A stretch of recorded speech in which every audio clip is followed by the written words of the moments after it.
What's up, everybody? Welcome back. It is session 2 of Digital Agency Table Talk. What we're going to do here is, first I want to pull up and make sure our chat is working. We're getting comments coming in. Give everybody just a little bit to start to join. It's a little bit of a delay. Hello, Josh. How is it going, my friend? If you are a member of the Inner Circle, and we'll talk in just a second about how Digital Agency Table Talk works, but if you are in the Inner Circle, the green room link is listed and it is live, so you are able to join right now. We've got one person in the green room as we speak. We need more people in the green room to have a great show today. So even if you were in the green room last week, you can feel free to hop back in. I know a couple people were like, I wanted to have a longer conversation. We can go ahead and do that as well. We're also going to keep an eye. Here's something we're going to keep an eye on this time. The mix minus issue. I believe it's worked out, but we are going to see if it's worked out. What I want you to do first is drop a comment. Just say hi. Let me know you're here watching. And I'm going to talk a little bit about what Digital Agency Table Talk is. This is an opportunity for, well, one, if you're in the Inner Circle at digitalambition.co/inner circle. Let me see. I think I have a, there we go. Put a link up on the screen. You have the exclusive opportunity to join the green room, to be a participant live on this session. That is an exclusive opportunity for Inner Circle members. And when you are live and you are able to come onto the show, you get to ask any questions you would like about web design, UX, SEO, business, getting leads, sales. You can get feedback on websites you've done or designs or whatever you want to do. We can screen share here.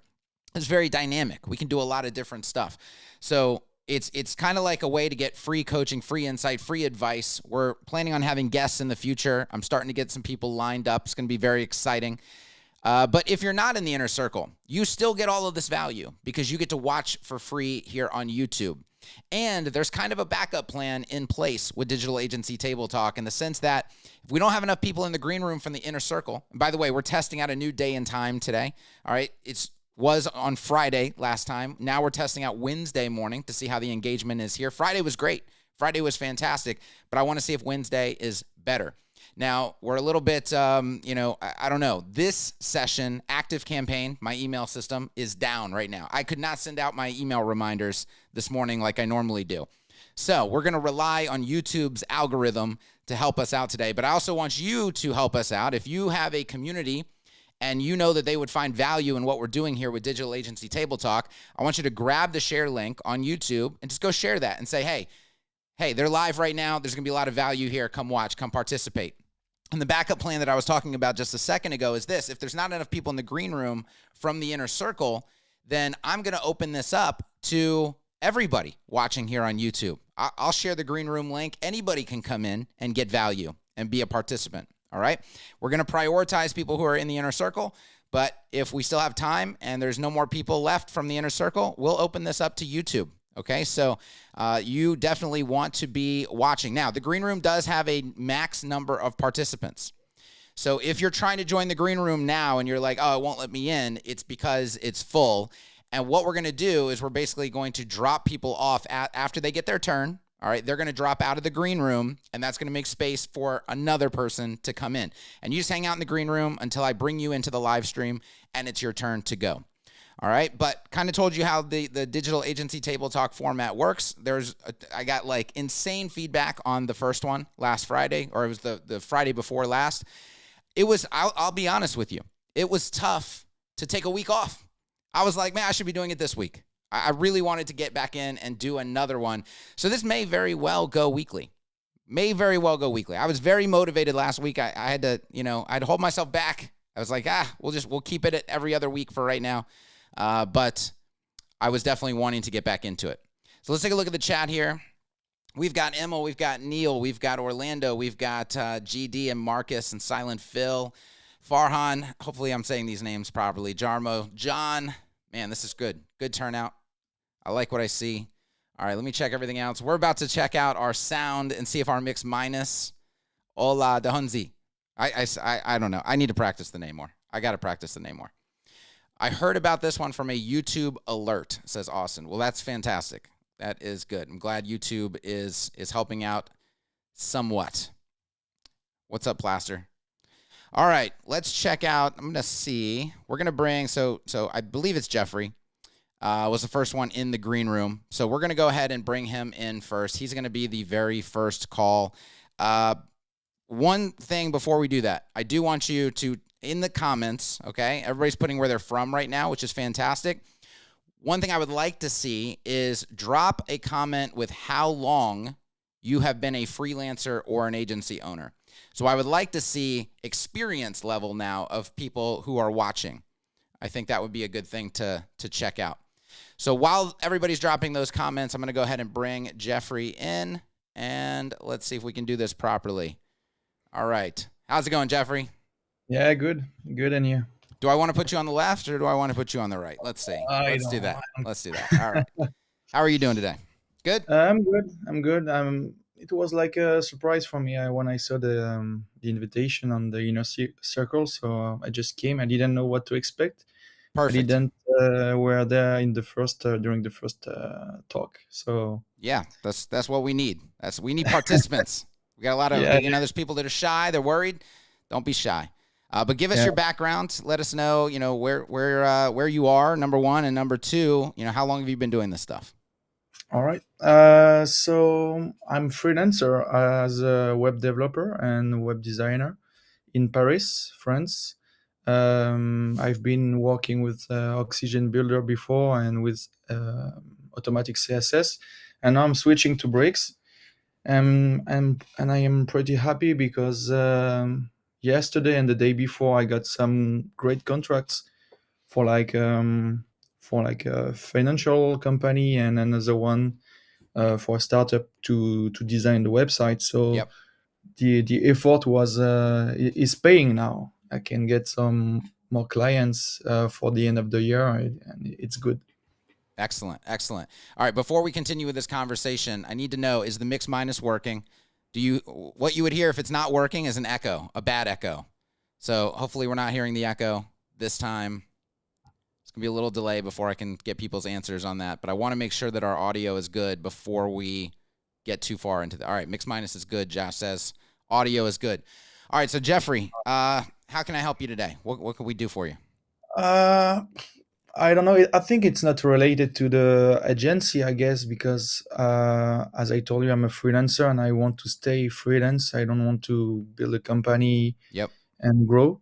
I'm also like photographer in my part job, but it was related to like building stuff in bricks, and I was in the inner cycle to post something, so I just saw the link and I came, but I don't know if we're allowed to talk about like designing. If it's Mhm. not, it's all right. I can just give my turn to another one. Yeah. No. Go ahead. What do you have about designing? Okay, but maybe like it's better if I share screen. I don't know. Yeah. I don't know if you can, but go. Is there a button to do it? Does it let you? Google Chrome is required to for screen. Okay. I need to switch to Google Chrome. I'm on Firefox. All Well, right. So what developer. I'll do is I'll let you can go back in the green room. You're fine, and go ahead and Yeah. switch to Chrome while you're back there. Get all your permissions set up and everything, and then if it will let you screen share, we'll bring you back on. Okay. All Okay. right. Sounds good. See you. All right. Hang tight. All right. So let's see. I think you guys are still seeing a split screen. Let me see if we can get back from that. Main camera. Let's see. Got to learn these controls. Session number 2. All right, there we go. I think Jeffrey will have to rejoin. All right, so we've got, and hopefully he'll be able to get in because bam, like more people just came in right away.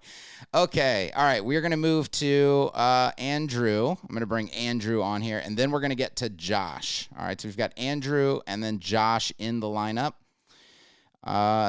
Andrew, bringing you in.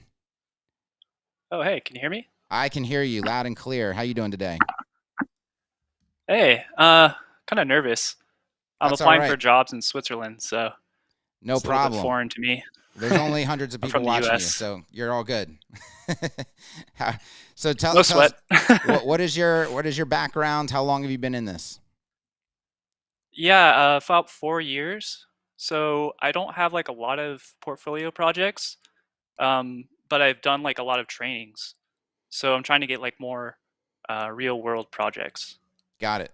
And But how many real world projects have you done up to this point? 3. Okay. And So where one did you for an get those? author. So I got one from my dad, and then another one was actually the other 2 were friends. Okay, good. So the Yeah, so classic kind of starting my point, circle of family and people. friends. So Yeah, pretty what were much. these sites? Tell us about them. You said an author, and what else? Yeah, so the author one was it's my dad, he's an author. And then there was a construction site, so that was for a buddy of mine. And then there was the lawyer site that I'm still working on actually. It's finished, but I'm just doing SEO for it. Got it. And is this all free work? No, so the SEO it's cheap, but it's like a little bit of money for the articles because I actually have to be kind of like a paralegal. I'm writing it myself, so I just have him check the copy after, and then I get a little money, which is Got it. nice. Excellent. So how can I help you today? Yeah. So I'm gonna be applying for jobs at web agencies, and I'm just curious, like, what kinds of things would you want to hear if I was Mm. like coming up to your agency, like, "Hey, I want to work for you."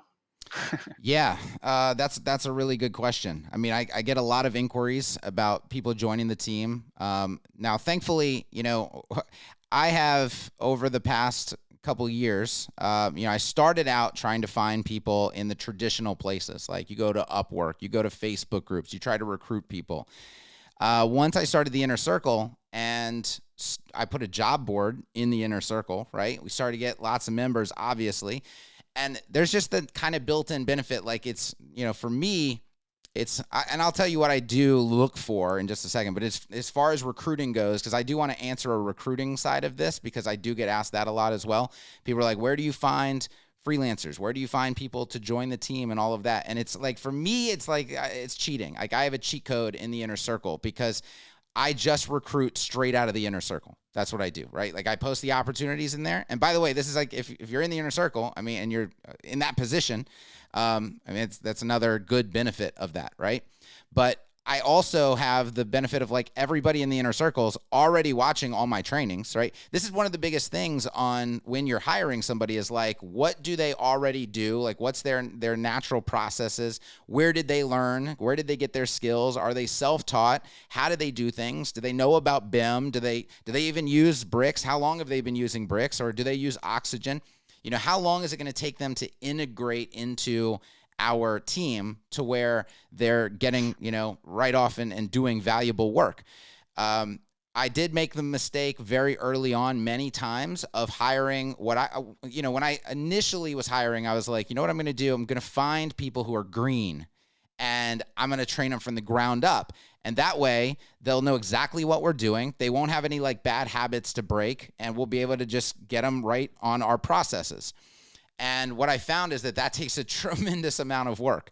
And by the time you train someone and you still have to also look for personality stuff. There's a lot involved and it's not worth the time, honestly. So one thing is if you are looking to become a part of an agency, skills practice, and the stuff I teach all the time, like we talk about, everybody's going to focus on like beautiful design and da-da-da-da. If you really focus on the technical aspects, you focus on the principles, you focus on consistency, you focus on things like accessibility, those are the things that are going to make you very, very valuable to an agency, right? People who can whip up beautiful designs are like, I hate to say it, but they're a dime a dozen, right? Because we live in a worldwide economy. So you're competing with the entire world on who can make a beautiful design. There's not enough people paying attention to the quality of development, the consistency, the best practices, the accessibility side of things. If you come in with those skills, you're automatically going to be a lot more valuable. So that would be one thing I would say is be practicing those things religiously. And then when you are applying for positions, these are the things you should be highlighting, right? It's not just, hey, I can build sites in bricks. Hey, I can build sites in Oxygen. It's when I build sites, here's what I do, A, B, C, D, and these are the things I pay attention to. And these are the trainings that I've done in the past to make sure that I'm doing this stuff the right way, and so on and so forth. And I think that's going to help you a lot versus all the other people who are like, oh yeah, I'm competent. I can put sites together in these page builders. Gotcha, gotcha. I actually started with like saying, oh, here's how I build websites. But then I kind of backtracked and thought, oh, maybe they don't like, or maybe they have their own way of doing things. So Right. And maybe I'll they just are. say that I know how to do this, but I'm Yeah. not going to say like in what order or anything. Just Yeah, they are going to have their own processes. They're going to have their own way of doing things. You know, so let's say you build sites and you use the BIM methodology for naming your classes, for example, but you go to get hired at an agency, they don't use BIM. So you want to point out all of these things that you have learned and know how to do, right, in terms of best practices, but you also want to say, but I'm flexible and I can work towards, I can work within your system, you know, as long as the system that they use is, you know, focused on best practices as well, right? So if you care about accessibility as a developer, you don't want to go get hired at an agency that doesn't care about accessibility, right? Because that's like a fundamental conflict of interest, right? You're not going to be happy doing your work when it's like, they don't care that, like, we need to be doing things this way, and they don't even care about it, right? So you should be looking not just for any person or agency that'll take you. You need to be looking for the best fit as well. It's got to work both ways. And I would kind of step up, you know, show your leadership capabilities in these conversations with these agencies, in the sense that it's not just them interviewing you, right? Like, you can interview them a little bit, right? Ask them about their philosophy with development and accessibility and best practices and standards and processes and all this other stuff. And they're going to kind of be impressed, like, oh, wow, he's like, he knows more. Like, he's paying attention to more things than just this like little one compartment. yeah, great advice. Thank you. Yeah. I forgot my question, but I'll probably post it up later. Yeah, no You can worries. go on to the next one. No Thanks. worries. All right, I'm going to, let's see if I can get the, nope. All right. Nope. All right, 1 second. Here we go. All right. I just got to X them out. That's all I get. That's all it allows me to do, apparently. All right, we got to test all the buttons out. All right, so Josh is going to be coming in next. It says, hold on, let me say, it says Emil is trying to join for a while now, and I've got to click a little green button to let him in. Okay, so Emil, you should be good to go now. Make sure your audio is all good. You'll be up next. It'd actually be Josh, then Jeffrey again, and then Emil. All right, we are going to check the chat before we bring Josh in, just for a second. How's everybody doing? Good. Excellent. Okay. All right, Josh. Get Josh in here. There we go. Hello. Josh is, so we're on session number 2, and this is appearance number 2 for Josh. So batting 1,000. Yeah. All right, Josh, what are we talking about today? Well, first of all, I just want to I agree with you what you were just saying about employment and how to look for employees and what to look for. For us hiring people, we look predominantly at personality, because we feel that anyone who actually is committed to what they're doing, has that interest, is going to learn. So we want to see consistency and personality, really. But yeah, today I wanted to talk about SEO. So we are a technical design and build company. We do web and mobile apps predominantly. I do a bit of web design, and that's why I'm in Inner Circle. I'm interested in furthering my WordPress capabilities, but that's not a major part of what we do. And we don't do any sort of marketing, copywriting, anything other than technical design and build. So I have very little knowledge about SEO, and I'm looking about how I can improve my foundational knowledge on that. Got it. Well, there's a lot of ways to improve foundational knowledge on SEO. The real question is, because SEO is not what is your goal with the SEO? I guess would be my question. What are you hoping it's going to do for the company? So for me, I want to improve our own website.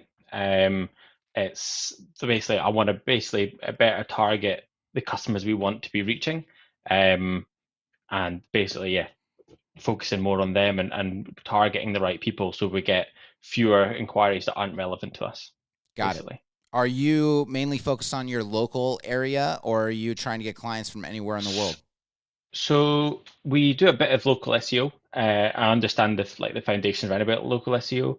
Um, to be honest, we've got clients in the States, we've got clients in Saudi, we've got clients all over the world, but predominantly it's Scotland, and even more locally than that, it's Edinburgh or Central Belt, which is the central part of Scotland. But really, for us, it's more like the size of business that's most relevant to us, the sort of project that we want to do, and the sort of value of the project that we want to do, rather than location. Got it. Okay. So in terms of SEO, you said you've done a little bit of local. Have you done anything in terms of content marketing, SEO wise? Do you guys have a blog on the site? Have you done any content? Yes. So this is where one of the things that we do blogs and we do educational pieces. We do quite a lot of specific content round about the things that we're interested in. So for us, it's like agile methodology. We do a lot of tech for good and accessible web and so on. But we're not consistent with it. Okay. So yeah, we have grand ideas. I started a video series that lasted a couple of videos, and it's like you lose steam. Yeah. Yeah, and that's why I ask these questions, and I tell clients this all the time too. SEO it's a lot of work, and it's a long runway to get results typically. And now it's not a lot of work if you have a lot of money, because obviously you trade that time with the money, and so you can get a lot of things done with a lot of money, or you can get a lot of things done with a lot of time. So, do you mind sharing your website? Sure. Or would you rather not? It's up to you. I mean, I'm currently in the process of rebuilding it in bricks because it is built in Elementor. Okay. Hey, no worries. Because I'm the designer and not a developer. And we're gonna leave Josh out. No, I'm just kidding. Okay. Yeah. Do you want me to share my screen, or how do you want to? I can go ahead and share it. I'll Cool. I'll share the screen. If you want to put the URL in the chat. Yeah. It's just in the green room guest chat. Got it. All right. What I want to look here is. All right, let's make sure it gets pulled up and everything. All right, let me see if I can screen share here. I think I can. Is that working? Yeah. Yep. Excellent. All right, so it's called Geared App. Yes, that's right. Okay.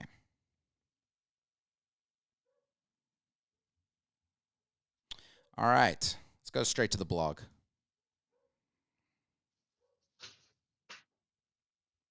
All right, we're going to take a look at that in just a second. We're also going to look at this right here.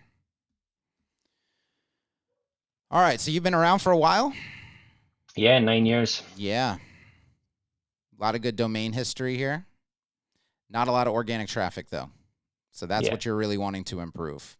The good thing is you've got really good domain authority to build off of, which is fantastic.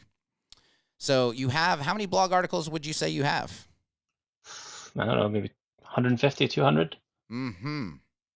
So that's the first disconnect I would see here, right? It's if we have 150 articles, but not much in this column, then what we have to do is we have to go look at the articles and just start asking some questions about the articles. Now, were these written with like, hey, maybe we can get some SEO juice out of this, or were they just written like because we want to write them?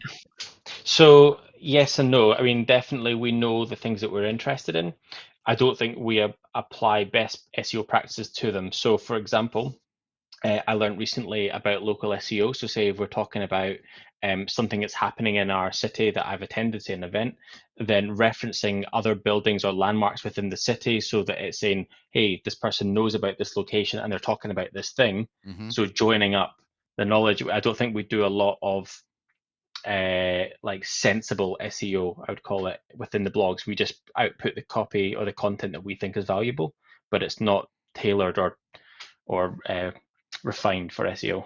Got it. Were any of these created off of any keyword research at all, or was it brainstorming? So for a while, we used to have a marketing agency work for us to produce blog content, and that was performed way better and was based off keyword research.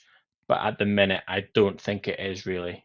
Okay. But those articles are published on this site or not published on this site? Yeah, are published. They are. Okay. So the first thing that so this content section, if you're really looking at, hey, how do we drive the most traffic possible? Because you said we'll take clients from anywhere. And that's good because when you're doing content marketing, you don't really get to choose where those leads are coming from, where that traffic is coming from, right? It could be coming from anywhere in the world. So as long as you're okay with getting clients anywhere in the world, it's a great strategy. Sometimes clients are like, no, we're just hyper local. We don't really care about any of that. Okay, well, maybe a blog is not the best fit for that person. Much more beneficial for somebody like you. So the next question is, what are we going to write about? And I think a lot of the big mistake in this area is companies saying, well, let's brainstorm some topics. And they start brainstorming topics, and they start writing on those topics, but there is no keyword research that goes into that. There's definitely no, not much optimization going on. We can take a look at one of these individual articles in just a second. But the first thing is going to start with keyword research and just knowing, hey, how can I find, and also you have to understand, I assume, know your target market, right? And in your target market, I'm just going to try to make this as simple as possible. Within your target market, there's going to be people who are like, they need what you do like tomorrow, right? So those are bottom of the funnel people. There's people who need what you do at some point in the near future, but not tomorrow, right? It could be 6 months down the line, it could be a year down the line. These are kind of middle of the funnel people. And they might be, starting to do research, what do we need to look into in order to do something like this, and yada, yada, yada. Then there's people at the top of the funnel, they have interest and whatever, but, they're not really close to making a decision. They would need to be nurtured along. This is probably the most basic way to say it. When you're planning out your content and you're doing your keyword research, you want to find target keywords that fit into all of those buckets. Right? That's what I aim to do. Because one of the big mistakes, in my opinion, is people just focusing on bottom of the funnel. They're like, let me find the keywords of all the people that it seems like they just want to buy right now. Right? And so we write articles, we try to get them ranked, and then those people come in, and hopefully, because they're so hot, right? They're so near the buying process already, they become leads. But the middle of the funnel and the top of the funnel are where the volume is. And if you have a good nurture process in place, you can make bank off of the top and middle of the funnel, right? So because you can bring leads in at the top and the middle of the funnel, as long as you have a nurture strategy on the back end for what you're going to do with those leads over the next 6 months to get them to actually buy from you. And that's where you build up this long runway of, interested buyers, right? Yeah. So you're going to get less buyers now, but you're going to get more buyers later by implementing a strategy like that. The thing is a lot of companies don't want to do that because it's hard and it takes a lot of extra work, right? So now we need email sequences in place. We need other engagement sequences in place. We need retargeting in place. We need a lot of things in place to make sure that we don't just lose the interest of these top and middle of the funnel people. Because if they're 6 months out or 12 months out from making a purchase with you or like becoming a client, that's a long runway where they could just disappear, where they forget about you altogether because your engagement's not correct. You're not keeping yourself top of mind with these people. So the easy route, like the shortcut is, hey, let's just focus on bottom of the funnel people, because bottom of the funnel people become a lead, and then we can have a sales conversation with them, and then we can make them a client, and bing, bang, done.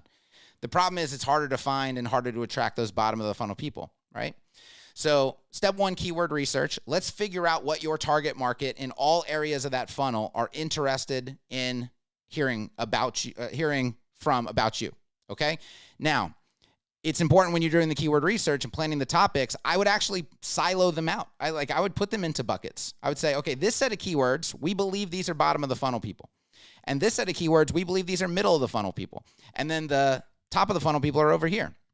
And then I would start to put together a strategy, because your calls to action within these articles, I feel, need to match. They need to be in alignment.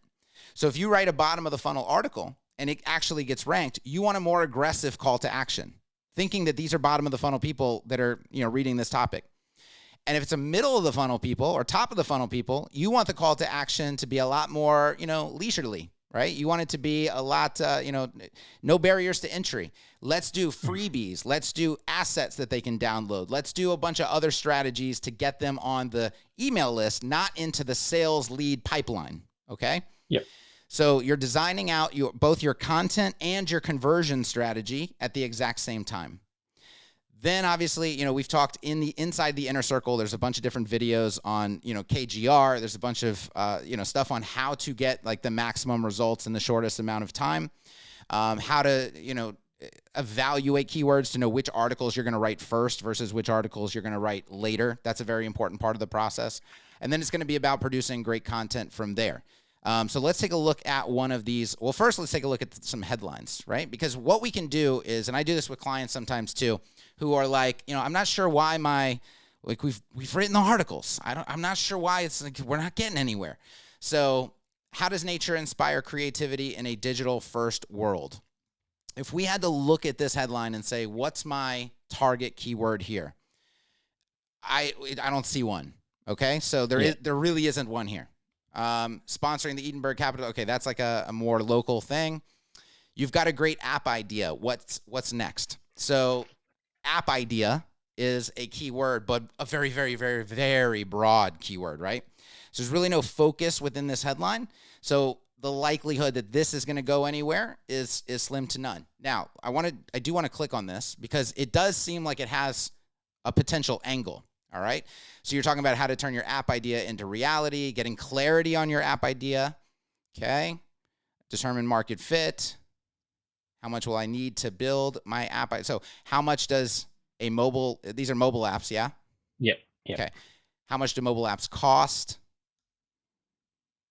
I have a clear concept and plan for my app idea. Now what? How to plan your mobile app, right? I'm trying to reframe these as like, actual keywords that people would potentially search for that we could then plug into the software and just start to look and see what aligns with these things. How do I choose the best team to build my app idea? How to hire an app developer? How to hire a mobile app developer? Okay, what should I look for when I hire a mobile app developer? These types of things. And by the way, I'm saying these because these could all be individual articles in themselves. Mm-hmm. Okay, I've got a lot of ideas I want to add to my app. What happens next? Okay, one thing I do like about the article is its length and its depth, right? So you are writing a lot of, now I haven't read the article, so I can't say, hey, this is a super high quality, amazing art. I mean, you could have written it with an AI writer. I don't even know. Yeah. But in terms of length, and let's just assume this is really good content, I like what I see in terms of, now there's a couple things. Number one is just formatting of text, basic formatting of text. So it feels fairly scannable. However, there are some, kind of large paragraphs. Yeah, and bullet points and things like that. And so I would love to see spacing between all of these. I would love to see these be like 3 sentences max before you break to a new paragraph.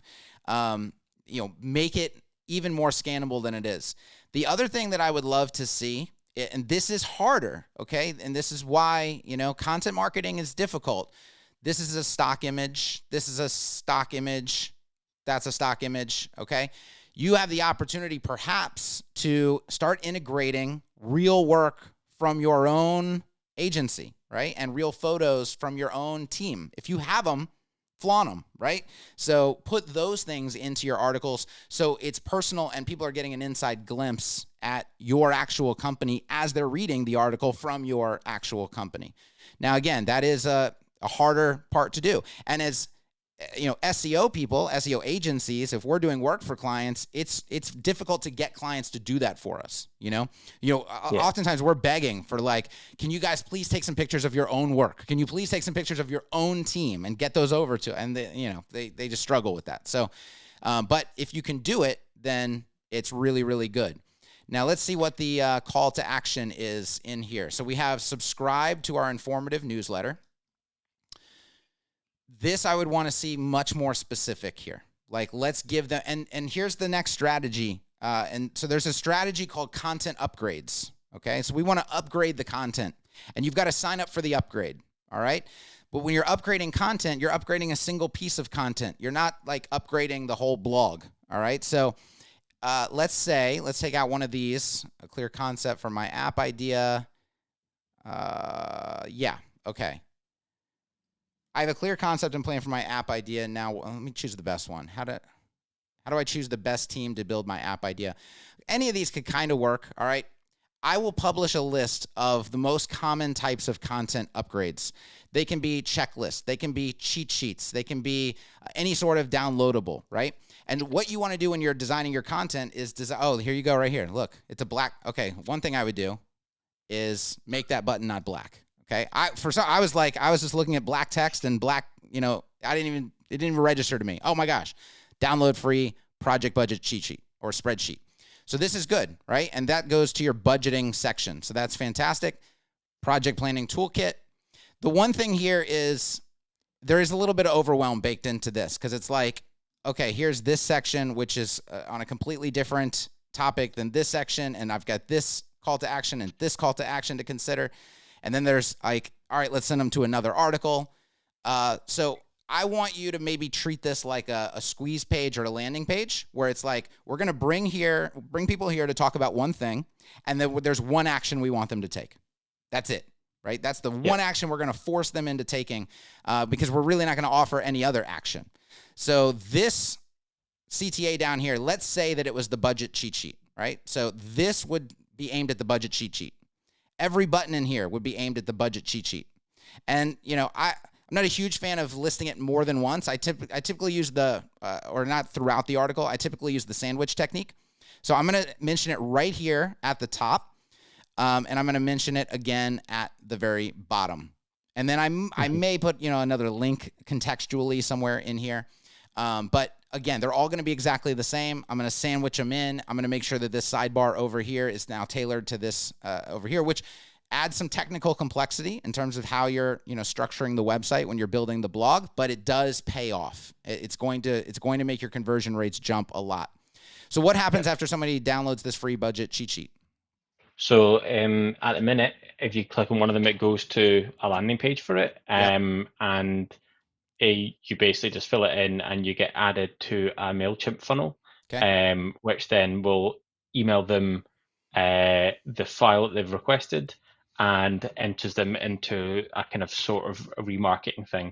This is actually one of the blogs that we had a marketing person working with us for a while. It didn't work out, but this was one of the things that they implemented.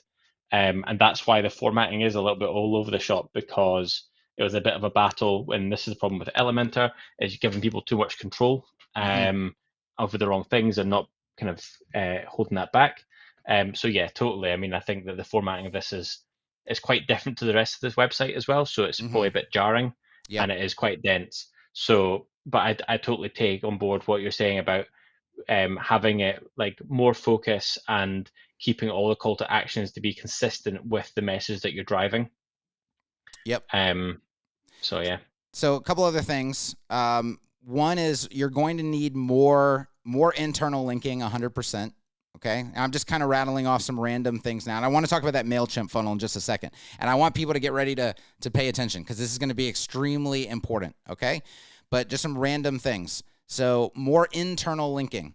So every time an article gets published, and I teach this technique in the Inner Circle where you actually go, and there's a technique for looking up all related articles to that. You just using Google, right? You use Google search engine to find all articles related to that. You open all of them up and you find a way to link internally from those old articles to the new article.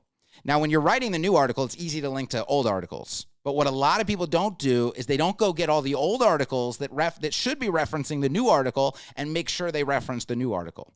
So you're adding internal links to old articles. You're adding internal links to new articles as well, as all part of the publishing process.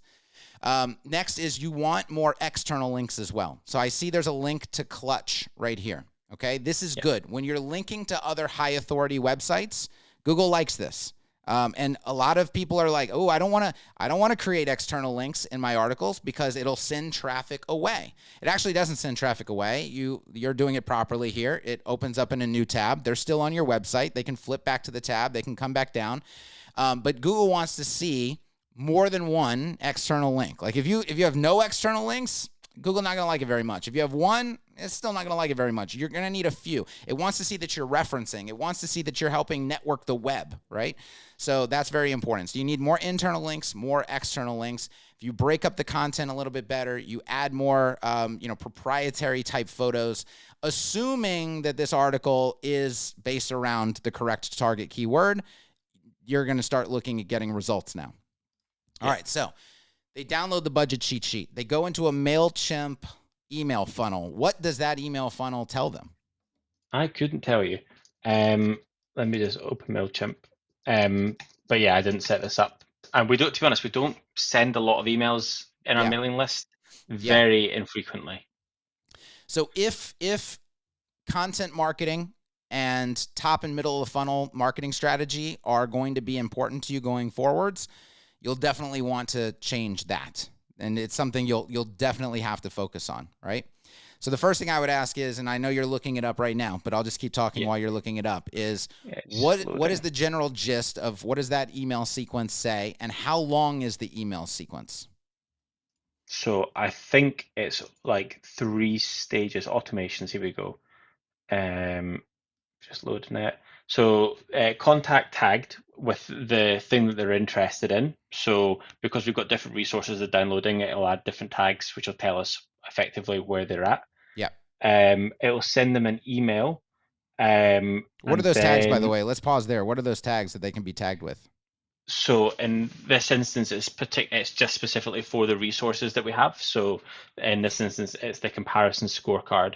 So that is for people comparing like different agencies and what to look for and what to be aware of.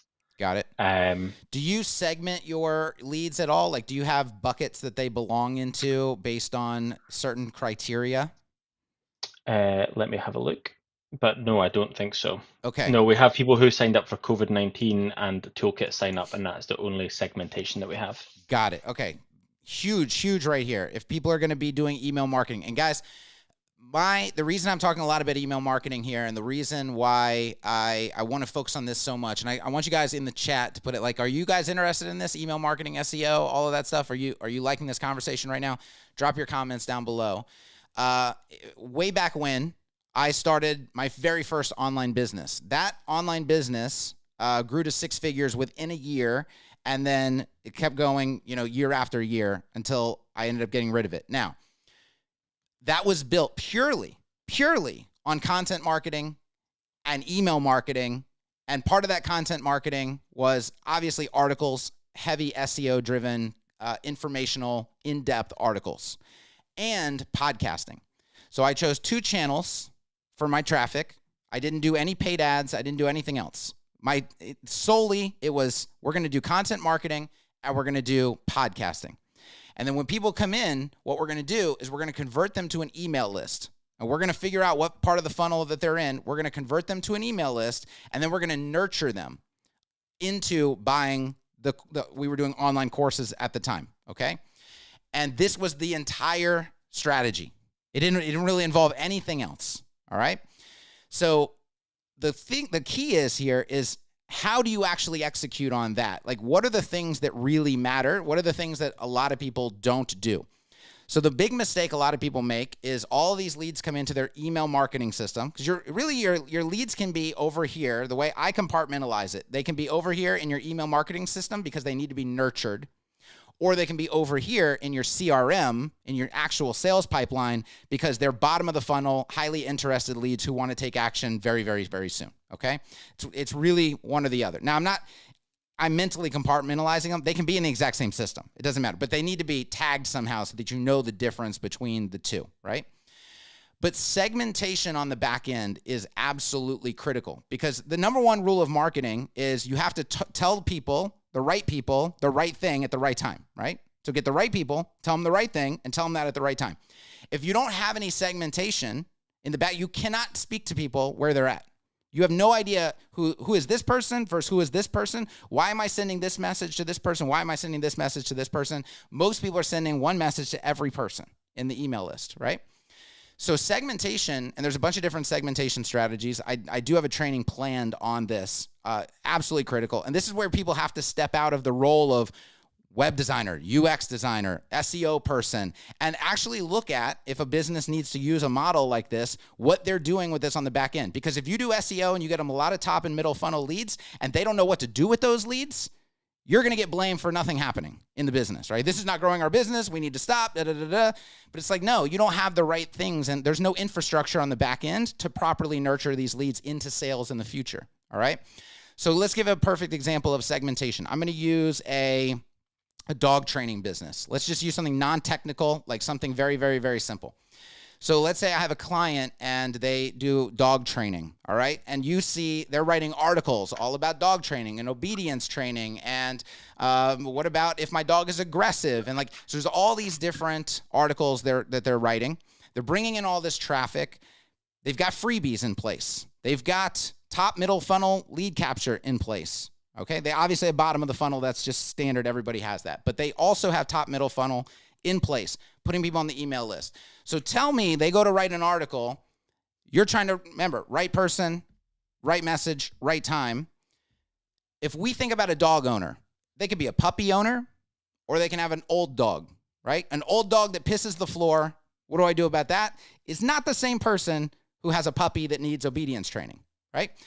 The person who just wants their dog to stop barking at the door when somebody rings the doorbell is not the same person as somebody who has an aggressive dog and they're worried about it biting somebody. These are all people in different situations, right? So what we need to do is on the back end, we need to figure out, now those are types of situations they can be in. I also talked about like the age of the dog, because the age of the dog, the stage the dog is in is going to depend, it's going to control like what the person actually needs in terms of training. And you've got to find ways to fit this into, every business has to find ways to fit this into their own business, right? So for me, I could segment agency owners by, are they $0 to $5,000 a month? Are they $5,000 to $15,000 a month? Are they $15,000? That's one way I could segment people, right? I could also segment people as, are they interested in web dev and design? Are they interested in UX? Are they interested in SEO? So you can do it by interest. You can do it by stage. There's a lot of different ways that you can segment people. But you want to find a bucketing system, basically, that makes perfect sense for your business and is going to allow you to talk to the right people at the right time with the right message. And you create these buckets on the back end. And then what you do, because this is, it does get a little bit difficult. You have to have some strategic ways of doing this as leads come in. But I talked about content upgrades in the sense of getting people in. I also like to talk a lot about data upgrades, right? We need to find ways to upgrade the data that we have on people. And there's a bunch of creative ways to do this. But when they come into the email list, one of the most basic ways is just to ask them, like, what stage are you in? Or like you get them to bucket themselves, okay? And this can be a step right after they fill out the lead form, the very next screen, like the thank you page. It's like, hey, thanks. We've got yada, yada, yada on the way to you that we promised. If you don't mind, tell us which of these options best fits you, right? And there's your 4 buckets or your 5 buckets or your 3 buckets. And they're like, ooh, that one, bam. They hit enter and that data gets sent right back into the email marketing system as a tag on that profile, right? So now the goal is that if you look at an email list on the back end, let's say you have 10,000 people, every single person is in a bucket. And then when you go sit down and you're like, I got to push out some content today, right? I want to talk to this specific person. Number one, we put them in a funnel that's tied to that bucket. So if somebody, going back to the dog training thing, if it's, I have a puppy and I need obedience training, guess what? When they get on the back end and I see that tag puts them in a funnel that sends them 5 emails about obedience training puppies. It doesn't send them anything else. They don't hear about dog aggression. They don't hear about anything else. They only hear about obedience training puppies. And at the very end, there's a call to action that tries to get them to either do, and again, this is the way you design your products and services fits into this bucketing system and the whole funnel, right? Because you want to start to build a ladder of services. So if you think this a top middle funnel person who's not going to go for your $3,000 obedience training package, there's got to be an entry level step that they can do, right? So what is the entry level step? Okay, well, we have this mini boot camp, right, for puppy obedience training. And the goal is that by the end of this little boot camp, I'm just making this shit up off the top of my head, okay? But by the end of this little boot camp, your dog's gonna be able to sit and your dog's gonna be able to lay down on command, right?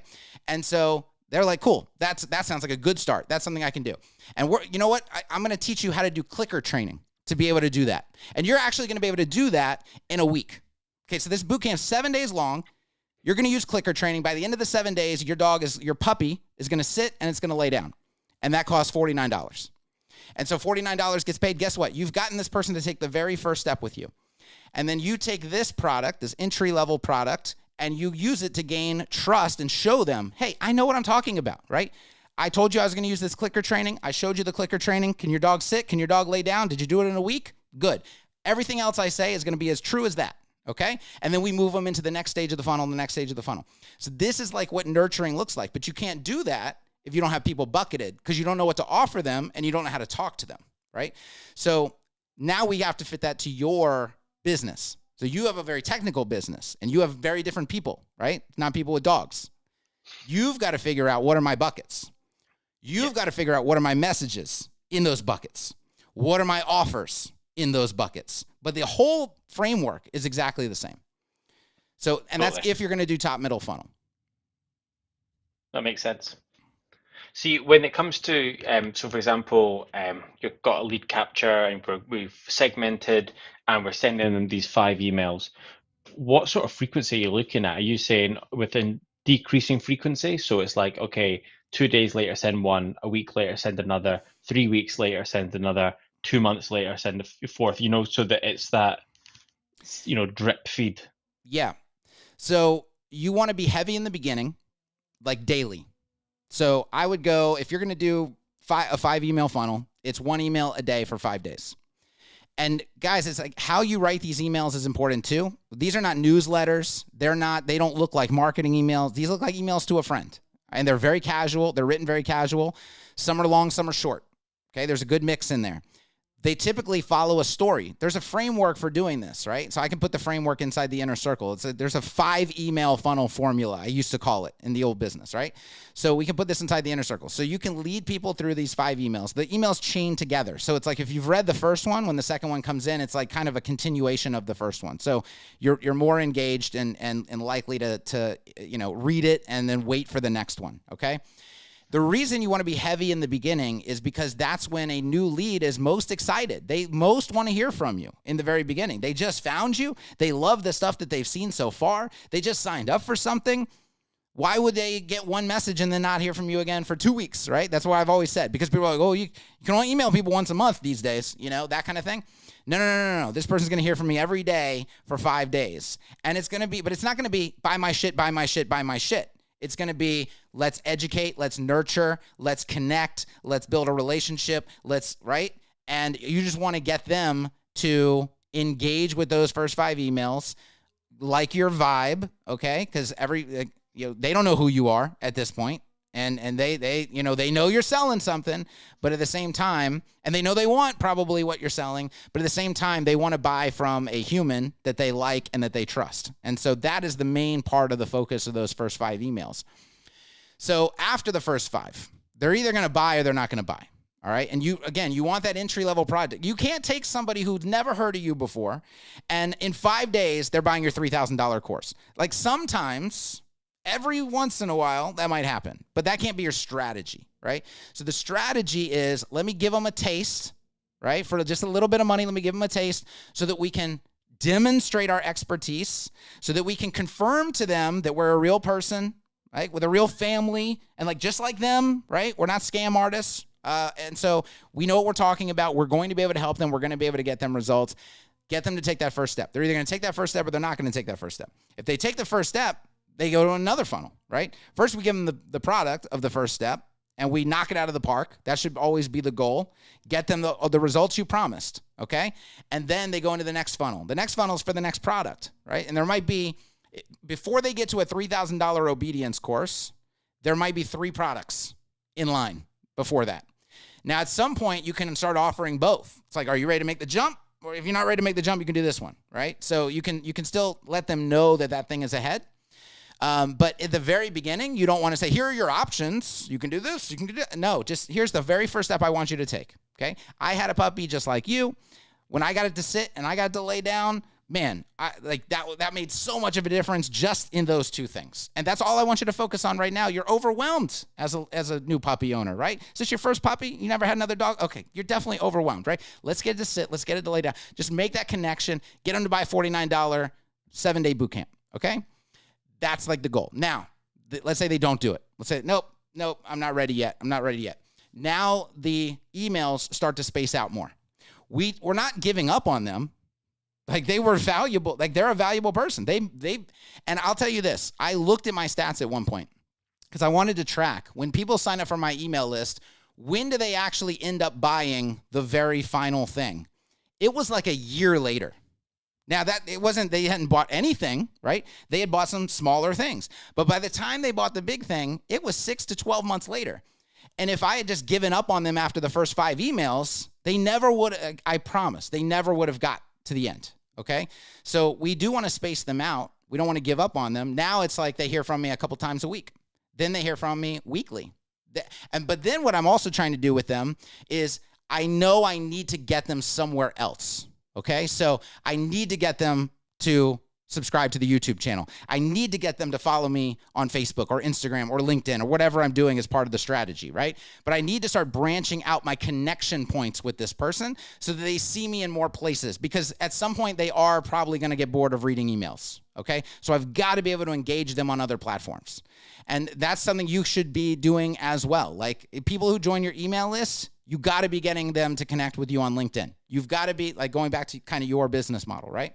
So find these other areas, push these connections. That's like selling a product, right? Sell other connections when you're not selling products. So hopefully that answers your question. But yes, you start to space out the emails and you continue to nurture them. And if you're creating content, because you're doing content marketing, which means you're doing videos, you're doing blog articles, and you know what their interest is, and you know what bucket they're in, every time a new piece of content gets published that fits that bucket, it gets shared with them. So you don't have to think about, like, oh, what do I going to email them today?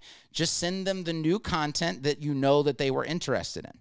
So that's kind of, I would say, the system on the back end. And we came to that from talking about SEO, right? Because again, the traffic you get from SEO, isn't it? It's all relative, because the traffic you get from SEO is worth zero if you don't know what to do with it. You cannot pay bills with traffic. So, and I tell clients that all the time. Like, I can get you whatever traffic you want. It's not going to do anything for your business unless this piece and this piece and this piece and this piece are in place. And if you're an agency that does a lot of different things, guess what? You can sell an email funnel. You can sell copywriting for emails. You can sell a lot of these other parts of the funnel, even though they've hired you to build them a website or to do SEO or to do PPC. Nice. Thank you. So the only other thing I would say is, let's go back to, and then we'll hop into the next person.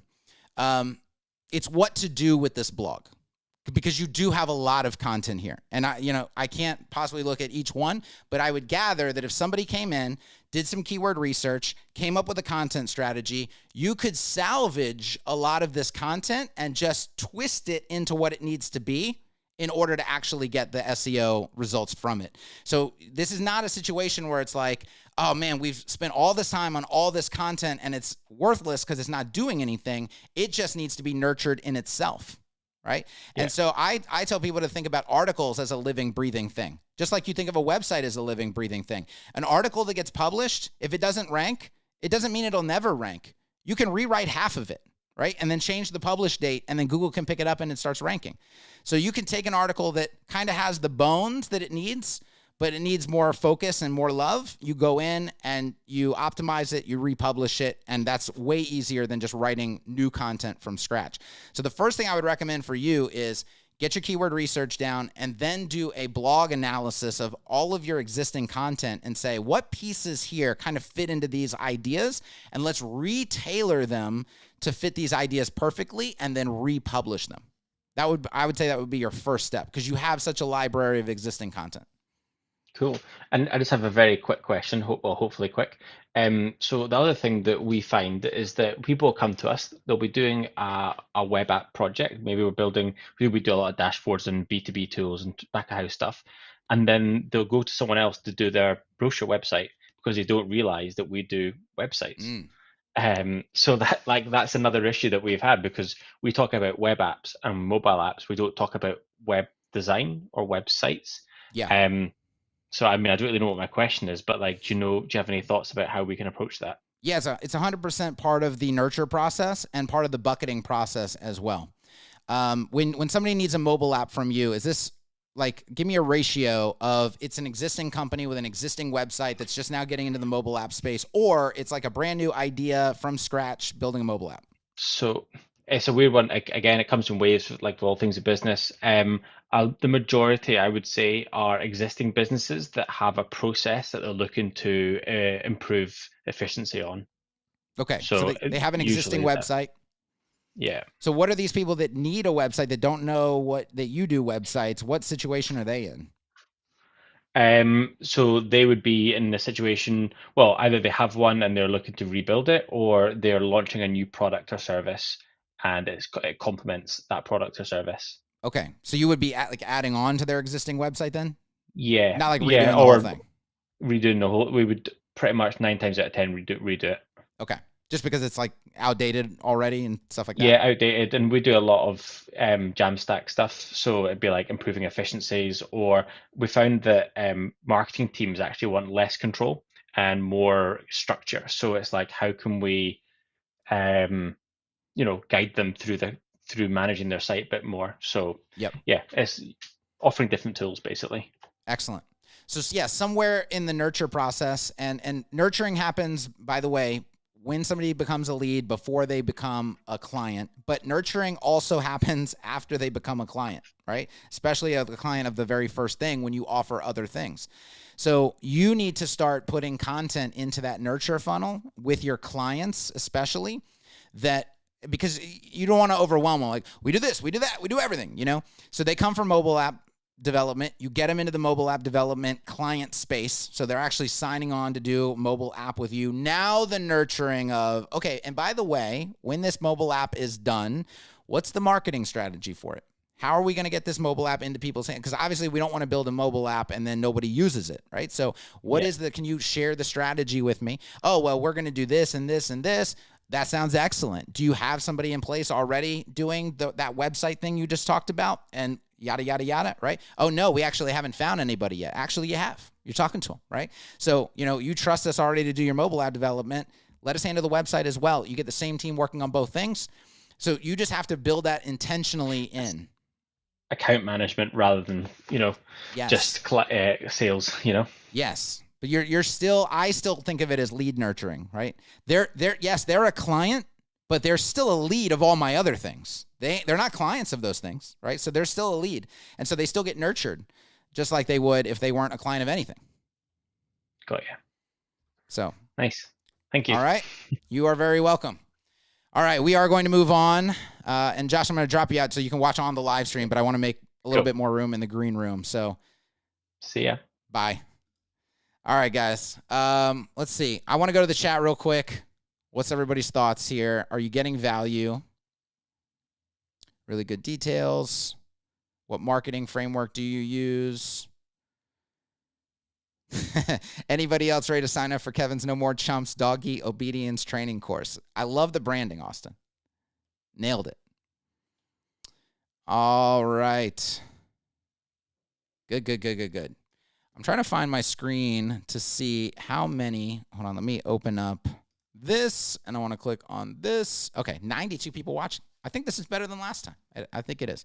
All right, so let's get, I said I was going to Emil next. So Emil, I hope you are ready. I am about to bring you in. Then Jeffrey, and then we have Andrew back on the line as well. So let's go to Emil. How's it going, Emil? Hello. Let me get out of screen sharing mode here. Okay. Which can you guys see? I got to add you to the left. There we go. Yes, I'm good. Yeah, I have just a short question. Yes. I had more question last time. You answered them. Now it's a short question, like for the UX design, like that part of the website, which would be concerned with everything functional, like you said. What resources do you recommend on that? Like, where would you start? I have a lot of trainings, both regarding internet marketing and everything, But if you can just point me to what you like most about on this area, So I for would be UX design specifically. UX design, and also like this kind of maybe equivalent of let's say that what's that with customer hero, whatever, it's there is a framework for like how to structure a page, like a home page, customer journey. Yeah. There's like story brand frameworks. Story brand. Yeah, Story that's a brand. very popular one. Yeah, 100%. I don't use a specific framework. I use a collection of principles, right? And it's baking the principles that I know and subscribe to into what I do. But if you are brand new, where do you get the principles from? well, it's hard to say, because it's like, you pick them up over 20 years, right, of doing it. So it's like you go back to 20 years ago, I mean, it was one thing, and then 15 years ago was another thing, and 10 years ago was another thing, right? And in this day and age, you can do YouTube, there's online courses, there's online training programs. I will say this: don't go to college, don't go to school, okay? And a bunch of people have asked me about that. They're like, hey, I'm thinking about going back to university and doing web design or doing UX design or something, and I'm like, no, stop. That was the only thing I would say. Don't do that, okay? What you want to do is you want to find resources that you trust, you like their personality, and you feel like you can learn really well from them, and pick up everything that they have to offer, and be willing to pay for their premium stuff and learn their premium stuff. And then if that's not enough for you, move on to the next person and do that with the next person, but also be getting real world experience as you do this, right? So be implementing this for clients, because you're going to learn a ton in the real world. So I could study and practice. But what I actually did is, back in 2012, built an online business. And at the time, and I told this story in my mastermind, at the time, I needed that business to work, because the business I was in, I was a partner in a brick and mortar business, and the partner that I was partnered with, not a great person, right? And I was like, I've got to get out of here, but I can't just be unemployed, right? So I started the online business, and I was like, I've got to go all in on this, and I've got to make it work like in the next year. And thankfully it worked in like 8-9 months, right? And I was able to quit. Now, it was a situation where I was like, this is still very risky to quit and try to continue to go all in on this, but I did, and it worked out. But I needed it to work. And so the amount that I learned in that 9 months, going from nothing to being able to leave, blew away anything that was like, oh, did a course, read a book, whatever, right?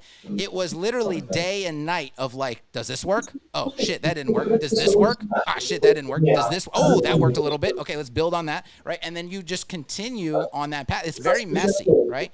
So yes, you can find people to train with, right? You can watch YouTube videos, you can practice things, but I want people to get as much real world experience as they possibly can. You're going to learn a ton from that.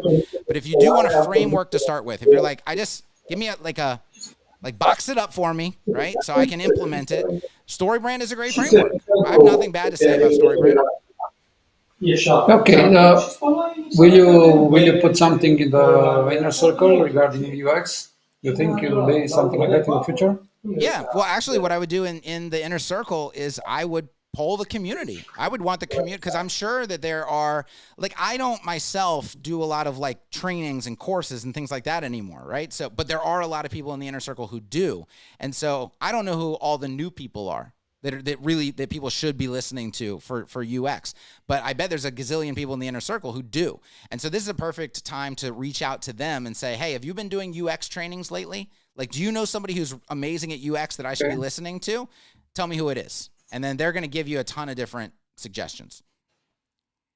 Okay, thanks. That's a good idea.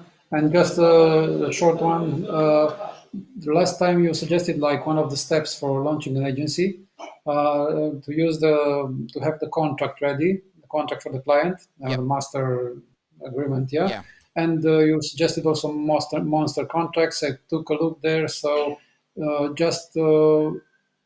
usually, do you need to make a lot of changes on that template they have, or it's kind of almost ready for No, it's almost ready. redesign? I mean, I made some changes to mine. I added a few things. I mean, obviously you want to go in and edit your, the name of your company and things like that. Yeah, But yeah. I did Yes. reword a couple things that are just more towards the way that I do business versus the way that it was templated. But it's very minor stuff, and it's good because it's kind of a plain language contract, right? It's not written in legalese, so it is kind of easy to add and change those small details.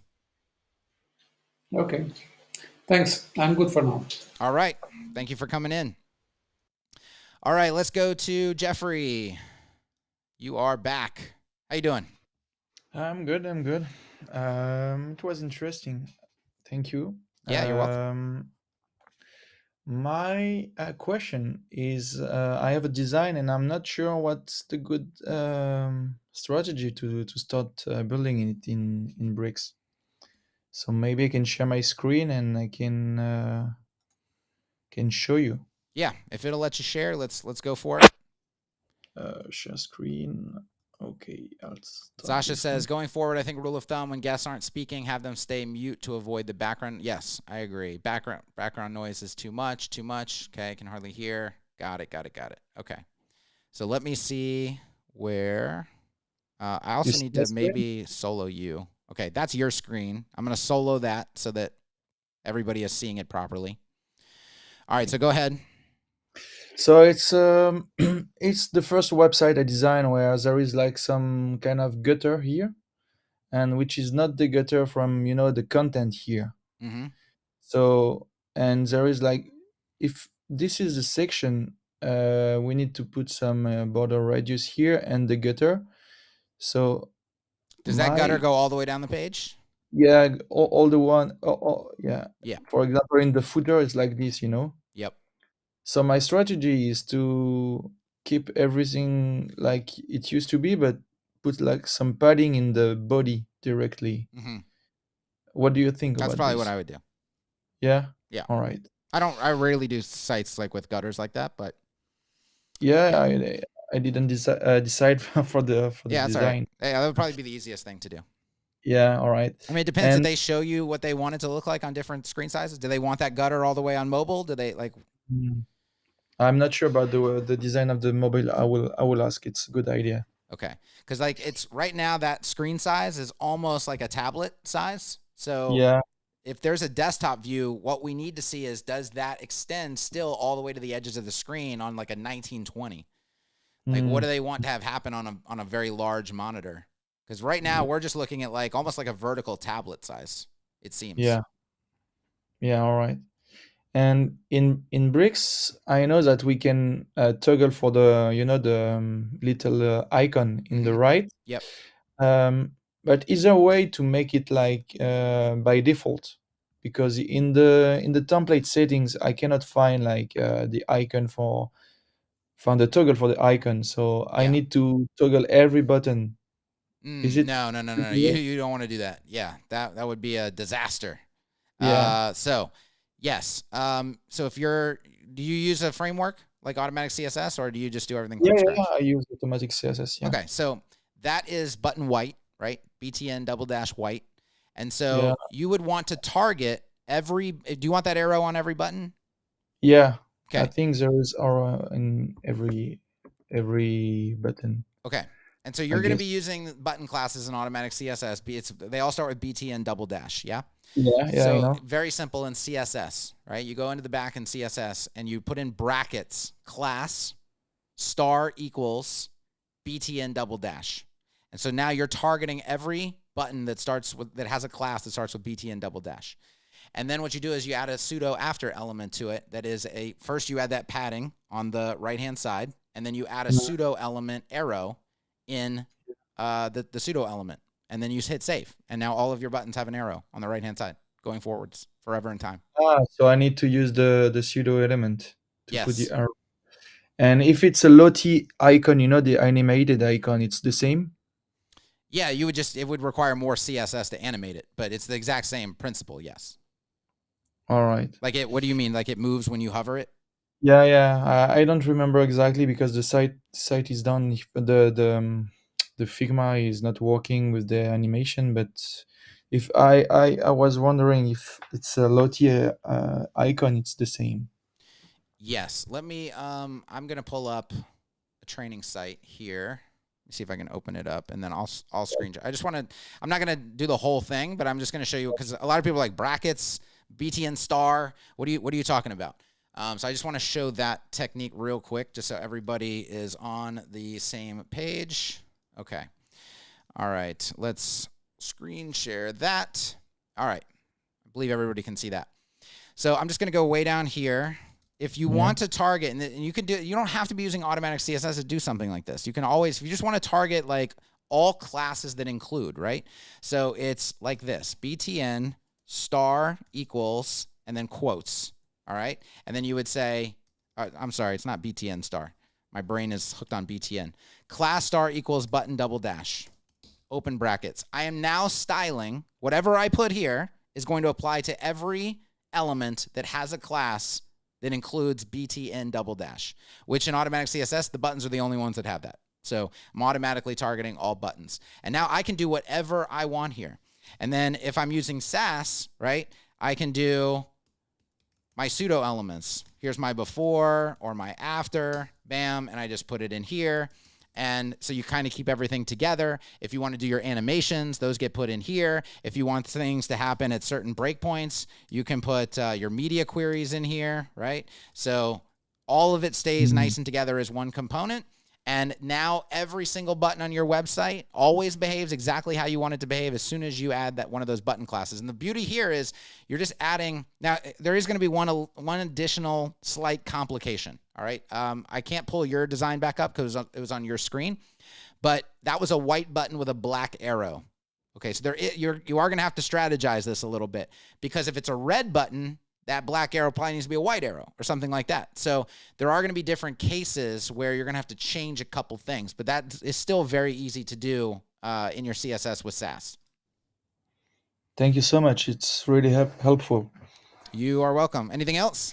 Yeah, maybe as I told you at the beginning, I'm also like a photographer, and I do workshop photo abroad. Yes. Like organizing workshop photo in Kyrgyzstan, in Nepal. Yep. So I have like the all the email from the people that are interested to it. Yep. But today I don't know if I should start with another field, like like you do, with the teachings and everything. If I should do that, or if there is sometimes we can see in Instagram some photographers that sells, I don't know, preset of the editing and everything. Yeah, should I am I forced to do that, or is there what are the options for the value I can get to get more, I know, more Well, I mean, who are commitment? you? You're trying to get people who want their pictures taken primarily, right? Or what Yeah, kind of yeah. photographer? What kind of photographer did you say you are? I'm travel photographer. I can Oh, show okay. you. So you do not people, you do places. I do mostly people, Oh, but okay. my project is to bring people to a country that they will not go without me, and I Ah, make them discover the country. I sleep with the nomads that I know. oh, I that's fucking sleep in interesting, Europe. Yeah, dude. so You it's could sell like that an like experience. hotcakes. That's so you like a lot of marketing is just the product and the offer, right? That's Yeah, exciting as hell.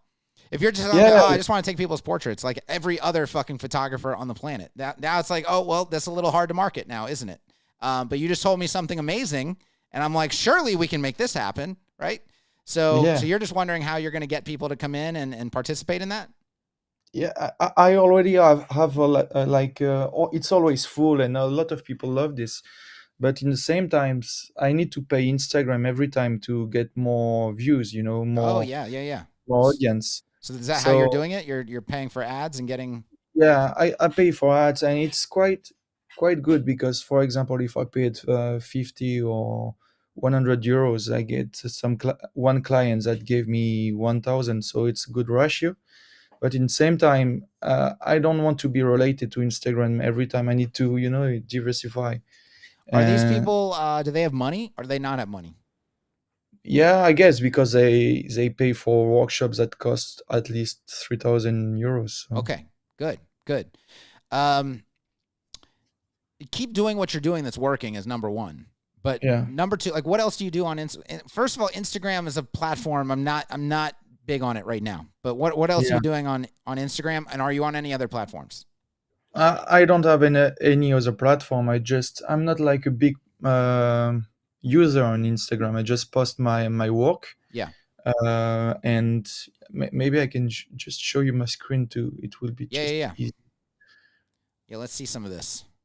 You know, so this is my my website. On, I gotta bring you in. All right, there we go.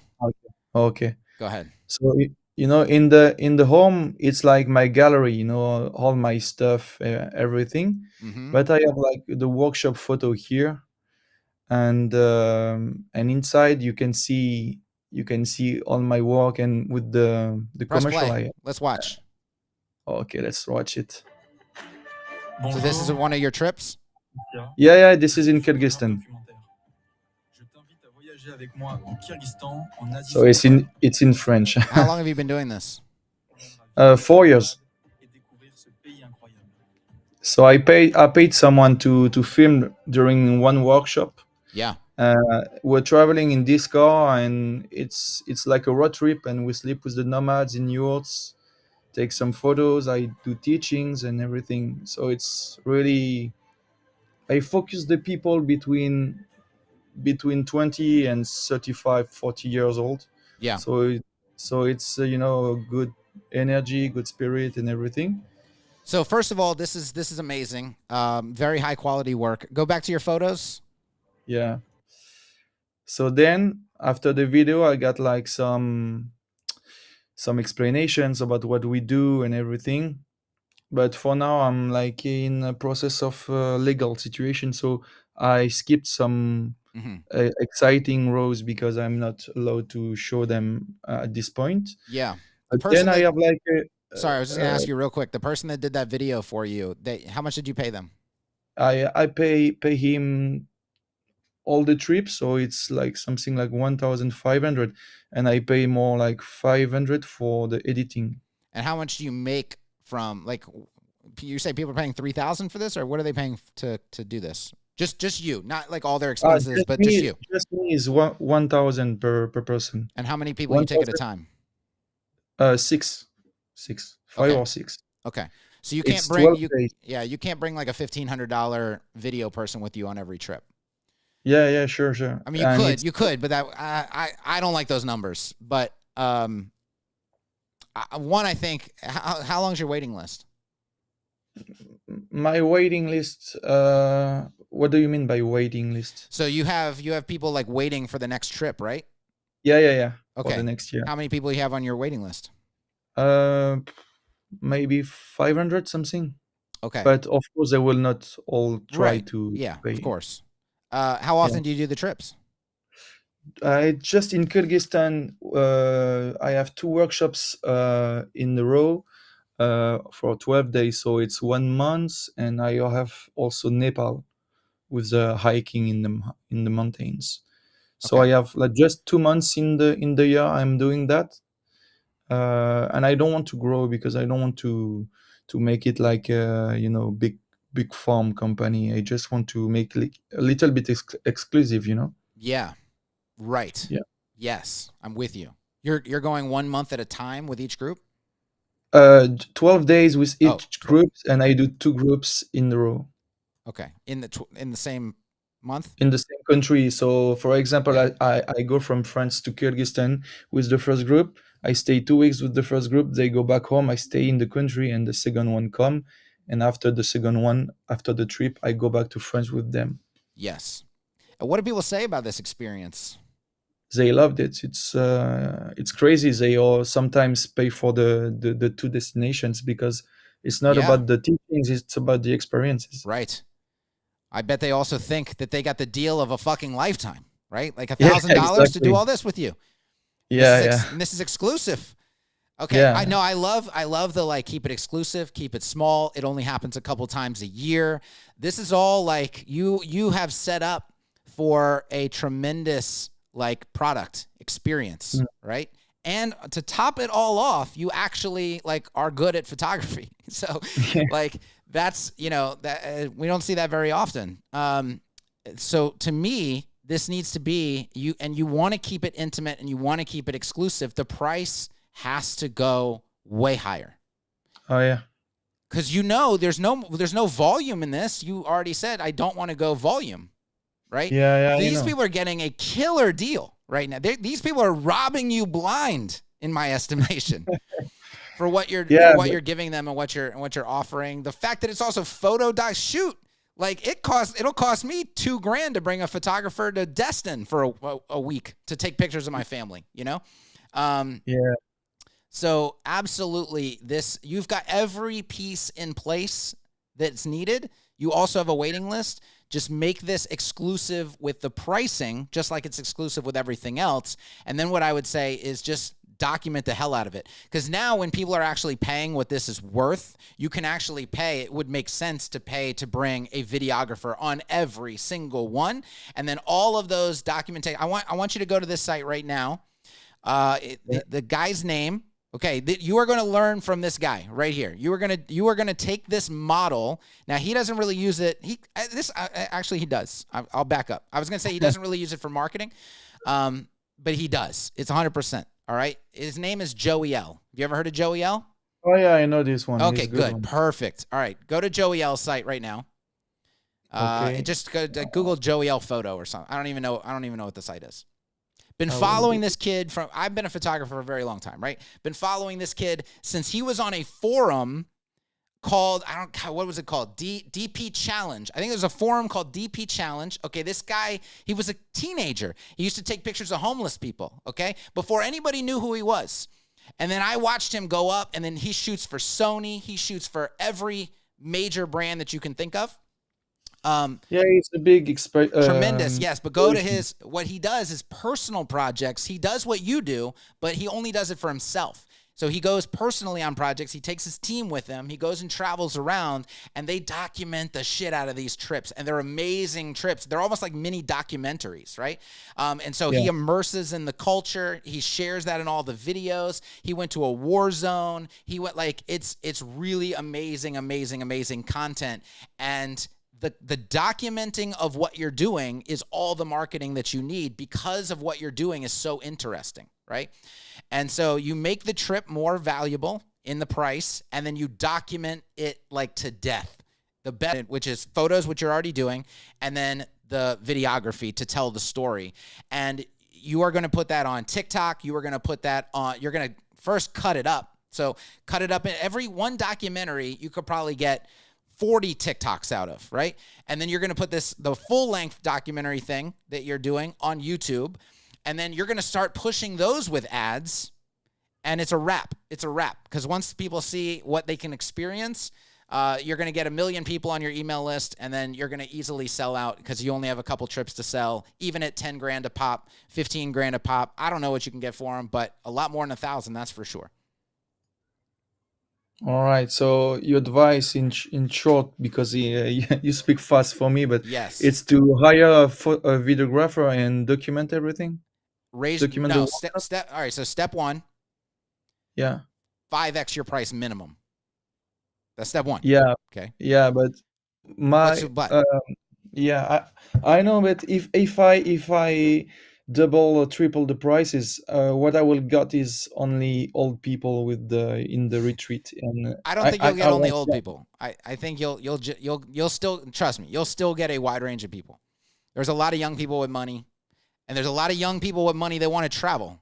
I'll tell you that right now. Okay, there's plenty of people in every demographic with ungodly amounts of money that this is all they want to do with it. Okay, so. The only thing we get into a conversation of is now I feel bad because the people that can only afford 1,000 can't go on the trips that I used to be able to take them on. And okay, if that's how you feel, or if that's how anybody feels in their business with anything that they do, because I can empathize with that, right? Yeah. Then be a charity for one trip a year. Right? And decide to take people for free on that one trip. I don't know. Like that's a marketing lever in itself. Okay. But you can still do that if you want to. But for sure, the exclusive trips that people pay for have to go 5x, 10x from where they are right now. Okay. Okay. So I think that is step one for you, 100%. Now, with the money that you get from that, because you're getting extra money, now you hire the person to help you document it. The documentation is going to be added value for the people who are on the trip, but it's also going to be the inherent marketing mechanism, because now you're going to chop that up and you're going to have content for months to share. Online, you're going to get probably lots of publications writing about you at some point. In fact, I would be proactively reaching out to various publications so that they know you exist and they know what you're doing and they have a chance to write about you. Okay, it's endless opportunities for getting this out there, all because the product concept is so good and so well done. It is the marketing. This thing makes the marketing easy. You can sleepwalk through this and make it wildly successful. If you're just a little bit proactive, but you can't do it if you don't fix the pricing. The pricing is the one thing holding all of this back right now. Okay. It's a good idea. Thank you. All right. You're welcome. All right. You got to take action now. Okay. All right. Cheers. Thank you.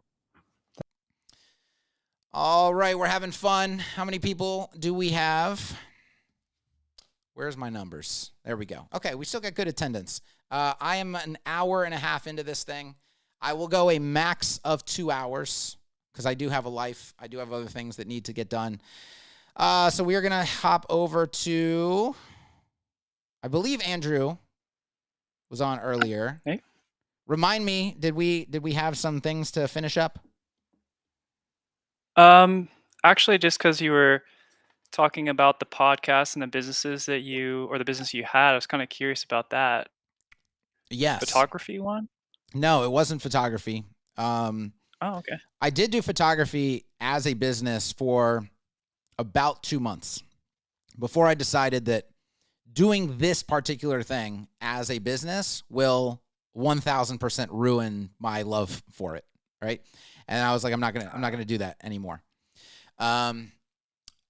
Funny story is I was hired by, it was like not long after doing it too. Cause I was going to focus on commercial photography. Not like, I knew 1000% I ain't doing like family portraits. Okay. We're not doing, though I do that for my own family and I do that for my extended family. But for business, I was like, no, we're going commercial. I want to do commercial portraits. So think like CEO headshots, that kind of thing. Right. And so I don't even know how it happened, honestly. But I got an email from the Hewlett Packard office in Atlanta. And they were like, we need headshots of our new, it wasn't the CEO, but it was one of their C-suite like people. And I was very young, right? And that was like my first taste of, imposter syndrome, don't know how to price this. I was literally Googling, how do you price corporate photography, right? Because I was young, like very little experience. I had a portfolio just of stuff I had done on my own. And what I had done is done like model call outs. So, hey, do you look like you could work in a corporate office? Come over here. Let me take some pictures of you. And then we build a portfolio out that way so I can show like what I can do. And then I guess it worked, right? And so they hired me. So I was like, man, I don't know what to charge them, because you're not charging for time in corporate photography, commercial photography. You're 100% charging for value, right? So like, what is the value of what you're producing to this big company? And it's hard to put numbers on those things, but I was like, 3,000, I don't know. And they were like, yep. Okay, let's go. And like, I was like, wow, okay, that was easy. Well, obviously that was too low because, it probably wasn't the lowest that they got, but it was obviously too low because they decided right away. But yeah, I did it. But then again, it's like, man, by the time I'm done, like through a whole shoot like that, and like, I do photography because I like photography. Like I like it as an art form. I like to play around. I don't like to have pressure on it. Like I just want to do my own thing. And like the minute I started doing it for like as a business thing, I was like, this is not going to work. So I wrapped it up pretty quick. Okay. And Yeah. so with the podcast thing you were mentioning before, Yeah. then what was that all about? So online business was in it was in the fitness industry, and I'm not going to give all the names and all that stuff. It's pretty much it's all gone. Oh yeah, at you this don't point. have to. Yeah, You don't have to it's say all if you don't it's want. all gone at this point anyway. But yeah, it was in the fitness industry, and it like I said, it was my first. So I was a martial arts instructor, right? That was my brick and mortar thing. So I was teaching martial arts. I was the co-owner of a local studio. So I've been doing. I'll give my whole like backstory of like my entrepreneurial journey. All right, because that's probably somewhat interesting. So I started doing like Taekwondo when it was Olympic Taekwondo. So there's a few versions of Taekwondo. The Taekwondo that's in the Olympics, okay, that's the version that I was doing. And I started that at like 10 and with an instructor here in Atlanta. And as I got to like 15, 16, I was starting to look at like, hey, what are my opportunities? Because like I was entrepreneurial, like from the beginning, did not want to go get a corporate job, didn't want to do anything. I was like, I want to own a business, right? So I go to my instructor because I was like, well, this is what I'm doing. I was working at a pharmacy at the time, which by the way, solidified the fact that I don't want to be in an environment like this. I want to do my own thing. So I went to my instructor and I was like, can I start doing private lessons for people? Because I was like a brown belt or black belt as a teenager. And I mean, most in Taekwondo, and I'll be the first to tell you, like Taekwondo, it's one of those industries that's just completely sold out. And that's one of the reasons, another sub reason why I had to leave what I was doing there, because my instructor was like dollar signs, like just let them buy the belts, let them buy that's their parents just want them to have the belt. Let them buy the belt. I'm like, but they suck. Like they can't do the thing, right? So we can't just give them the belt. And then he's like, no, just sell them the belt. He was like one of those guys, right? So I was like, no. We have to have like principles. We have to have like a process. We have to have like quality. We have to have something correct going on here. And that was a constant like battle. So I wanted to get out of that. But he did say, you can't do private lessons unless you're an instructor here. And I said, oh, okay. Well, how do I become an instructor here? And so we kind of went through that whole talk. And then so like the next week I was hired and I started doing like just assisting classes, right? And then, I'm an introvert. People probably don't see that on like this type of format or in a situation like that. I'm like an ambivert. Like I have introvert tendencies, but I can turn on like extroversion when needed. So, I would be like, trying to get more responsibilities in the classroom as quickly as possible. And like, I wanted to be like, if I'm going to be in the classroom, entrepreneurial, like I want to run the classroom, right? So I want to teach the classes. So it wasn't too long after that, like he started just handing off half a class to me and saying, all right, like you run this half of the class, whatever. And then it became the full class. And then it became, he wasn't even here anymore. And I was just running the whole studio. And then it was like, hey, can I just get my own studio? And he's like, yep, we got a location over here that we've looked at. I'll go half on you. We'll be 50-50 partners, yada, yada, yada. So he put up the money. I put up all the work and I went and ran that studio. And then, after a while I was like, this isn't working anymore. I got to move on to something else. So that's when I started to get into the online business game. And it was just trial by fire. It was, let's learn. One, I was always a writer. Okay. So if you're a natural writer, then you should obviously go the content marketing angle because, you already have the skills there for writing. All you have to do is learn the SEO components on how to write this article, So I started writing articles, publishing articles, started to rank, started to get traffic.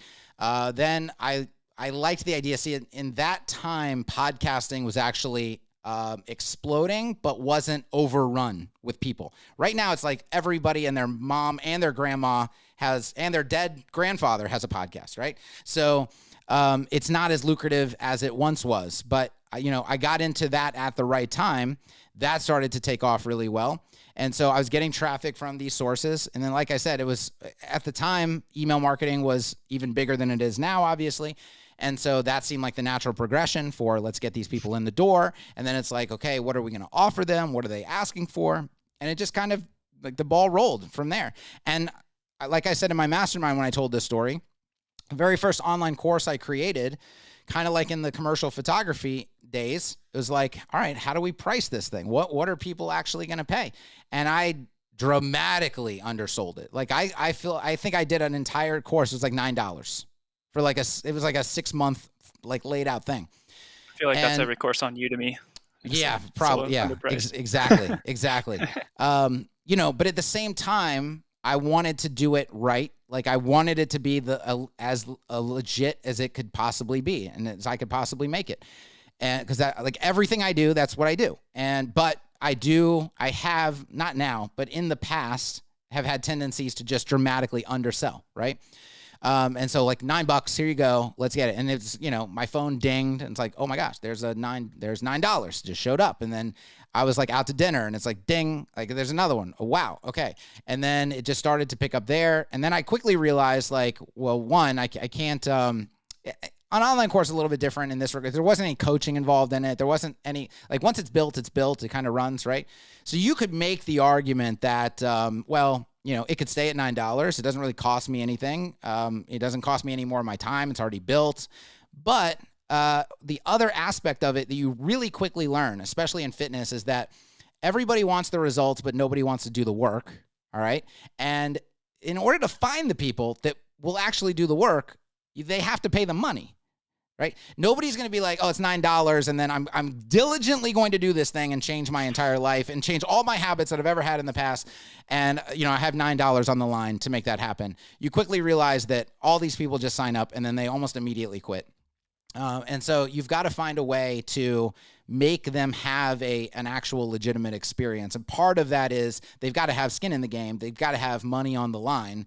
And then there has to be that personal component as well. So that's where the ladder came from, where it's like, okay, you can do the course on its own, but here's the percentage of failure, right? Or you can do the course with coaching, and here's the success rate of that. And then now they're making their real choice. And but you have somewhat of a ladder starting to happen there, like with your offers, right? But yeah, that's it. Were you listening to like Alex Hormozy at that time? That's one guy I've been listening to somewhat frequently. I've heard his name before. He's like really into the. No, I've heard his name. Yeah, he's like a total gym. I wouldn't call him a gym rat, like a gym monster. I think it's better. Got it. Yeah. No, I know who he is, but I don't know a lot about him. Gotcha. Honestly, I wasn't paying attention to a lot of fitness people at the time. Like I was paying attention to people who are just doing online marketing in general. Like what are the principles like that we need to learn to make this thing work? Versus like, what are other fitness people doing because it's also hard to, I don't know. I won't go into too much detail on it, but, that's the path that worked for me. Cool. Thanks. Very interesting. Yep. Thank you. All right, let's hop over to, we've got Christoph. Christoph, I hope you're ready. Let's check this out in the chat. Ambiverts unite. Then go away and recharge for a while and come back. That's it. All right.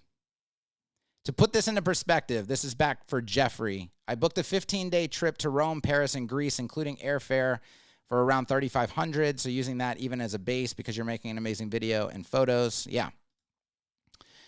And I don't even know. Like you booked a 15-day trip to Rome, Paris, and Greece, including airfare. We need to know what the trip involved. But even that sounds a little bit low. All right. Christoph, I'm bringing you in. How you doing, sir? Hi, I'm doing great.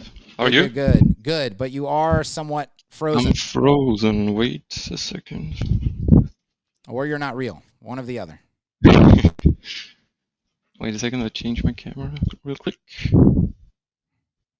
No, it doesn't seem to be working. Should I rejoin? Yeah, let's rejoin and see if it snaps into action.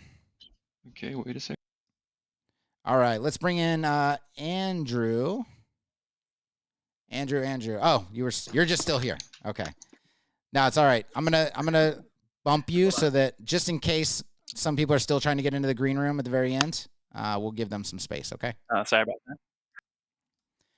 All right, we'll wait for him to rejoin. All right, guys, I'm going to give you an opportunity if you are still here in the chat. If you have any questions that you want me to quickly answer, go ahead and drop them in the comments. A lot of you guys are talking about Jeffrey and his photography and his, I tell you. I'm excited about that. I'm excited for him. Let me put this over here so I can look this way. How many people are we running right now? 76. Excellent. All right. There are some burning questions in the inner circle. Okay, well, let me hop over there. 1 second. Let's go take a look.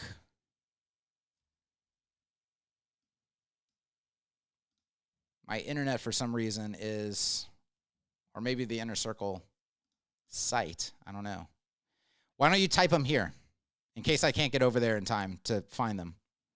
Just copy paste. Andrew's back. Okay.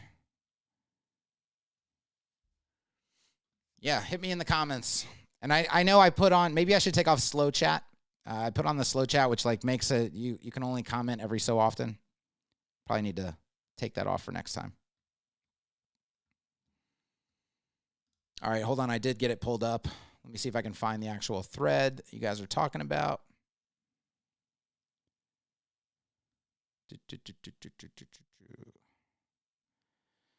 All right, here it is. I believe, nope, that's the video from yesterday. All right, here's the event thread.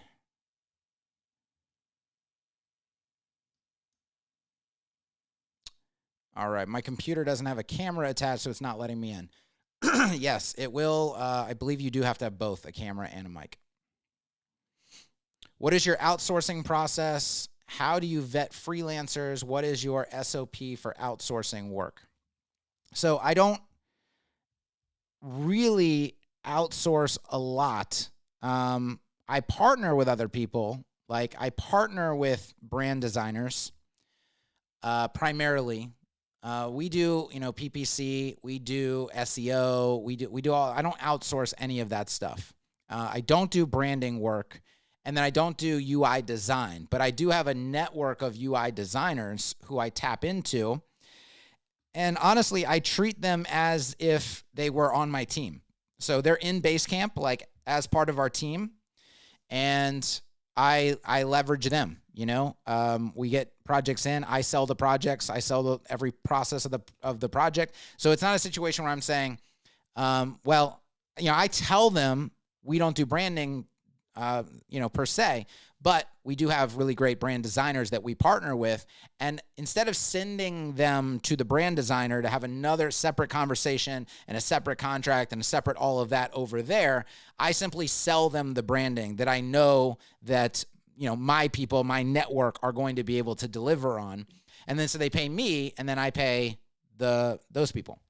And so that's how I treat it. I don't like just pure outsource it. And I don't white label it really either, because branding, there's got to be a conversation happening. There's got to be feedback. There's got to be this and that. And so, like I said, these people are in Basecamp. And so they're able to have these conversations with the clients. It's not like, the client doesn't know who's doing the actual branding on the project. They know who the person is, and they're having conversations with that person. So I just treat it like that. I treat it as if they're my team, even though they're not like a full-time person on the team. As far as vetting freelancers, hire fast, fire fast, I think is a really good strategy. Dave Ramsey says hire slow, fire fast. I tend to hire fast, fire fast. So if you get hired and then you stay a while, you must be, pretty good, right? So, because if not, you're gone fairly quickly. And then it's typically, let's get that person involved in, and let me back up one step.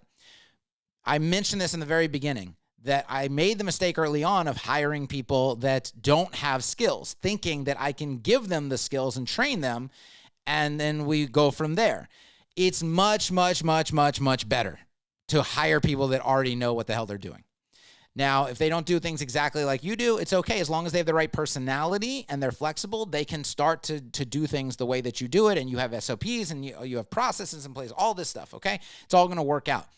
But the principle is hire people that already know what the hell they're doing, because you can plug them in immediately and they don't drain resources waiting to get trained and worked on and nurtured and handheld and all of that stuff. And then you can trust them to actually, step in and take things on. So with that said, when we bring somebody in, one technique, and this was brought up in our mastermind as well, it was actually somebody else recommended, but it's something I've done as well in the past, is most of these websites we're working on, it's very easy to fire up a staging site, right? Fire up a staging site of that real project, take this real request that the client asks for, and have the new person deliver on the staging site. And if they fuck it up, it doesn't matter because it's on a staging site, right? And then you can fire them and you can move on. But if they deliver, right, it's like, ooh, all right, we got something here, right? This is and then you start to build a relationship and really bring them into the team and give them a great role and things like that. So that's really the process. It's like, can you do the work or not do the work? And do you have the right personality to fit into our team, or do you not have the right personality to fit into the team? And I think you find that out very, very quickly when you literally bring them into the team, have everybody communicating with them, and give them something real to work on. And because if you're doing it on a staging site or it's something that's being done in Figma, for example, then there's no risk to the client. These new people don't communicate with the client, right? Project manager is always communicating with the client. When I have people on the team who I trust and have been on the team for a long time, they can communicate with the client. New people can't communicate with the client, but they can do real work on real projects, and then we can see, if they're able to deliver or not. I just think like real world is the best way to make it happen. And the faster you find out if they can deliver or not, the better off you are. And the faster you can find out if they have the right personality or not, the better off you are. So just get them in, get them dirty. All right, we got Christoph back in the green room, so because we're running out of time, we got about 10 minutes. I'm going to let him in, and let's see what Christoph has to ask. And he's moving this time, which is much better than last time. A great improvement. Much better. All right, give me a little background before we jump into a question. Okay, so my dad has a local IT business for like 30 years back, so he has a lot of customers, and I joined him like 4 or 5 years back. And did sell computers, sell printers, whatever. And then I started to get into web development and web design, and started to ask the customers of my dad if I can make websites for them. So I made like 10 websites in the last 4 years. And I started out with Elementor, and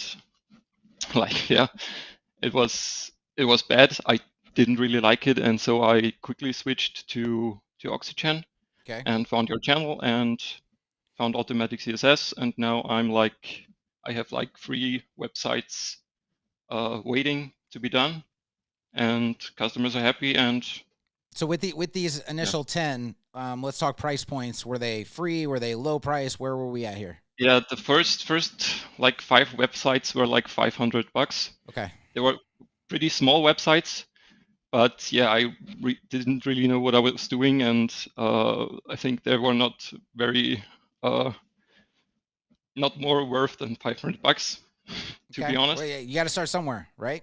Yeah. But right now I'm charging like 3 to 5K. Perfect. For a website, and yeah, no one ever said anything at the price, so it works. Good. So if no one's saying anything about the price, you know what that means, right? That means I'm too cheap. Yes, that means the price goes up.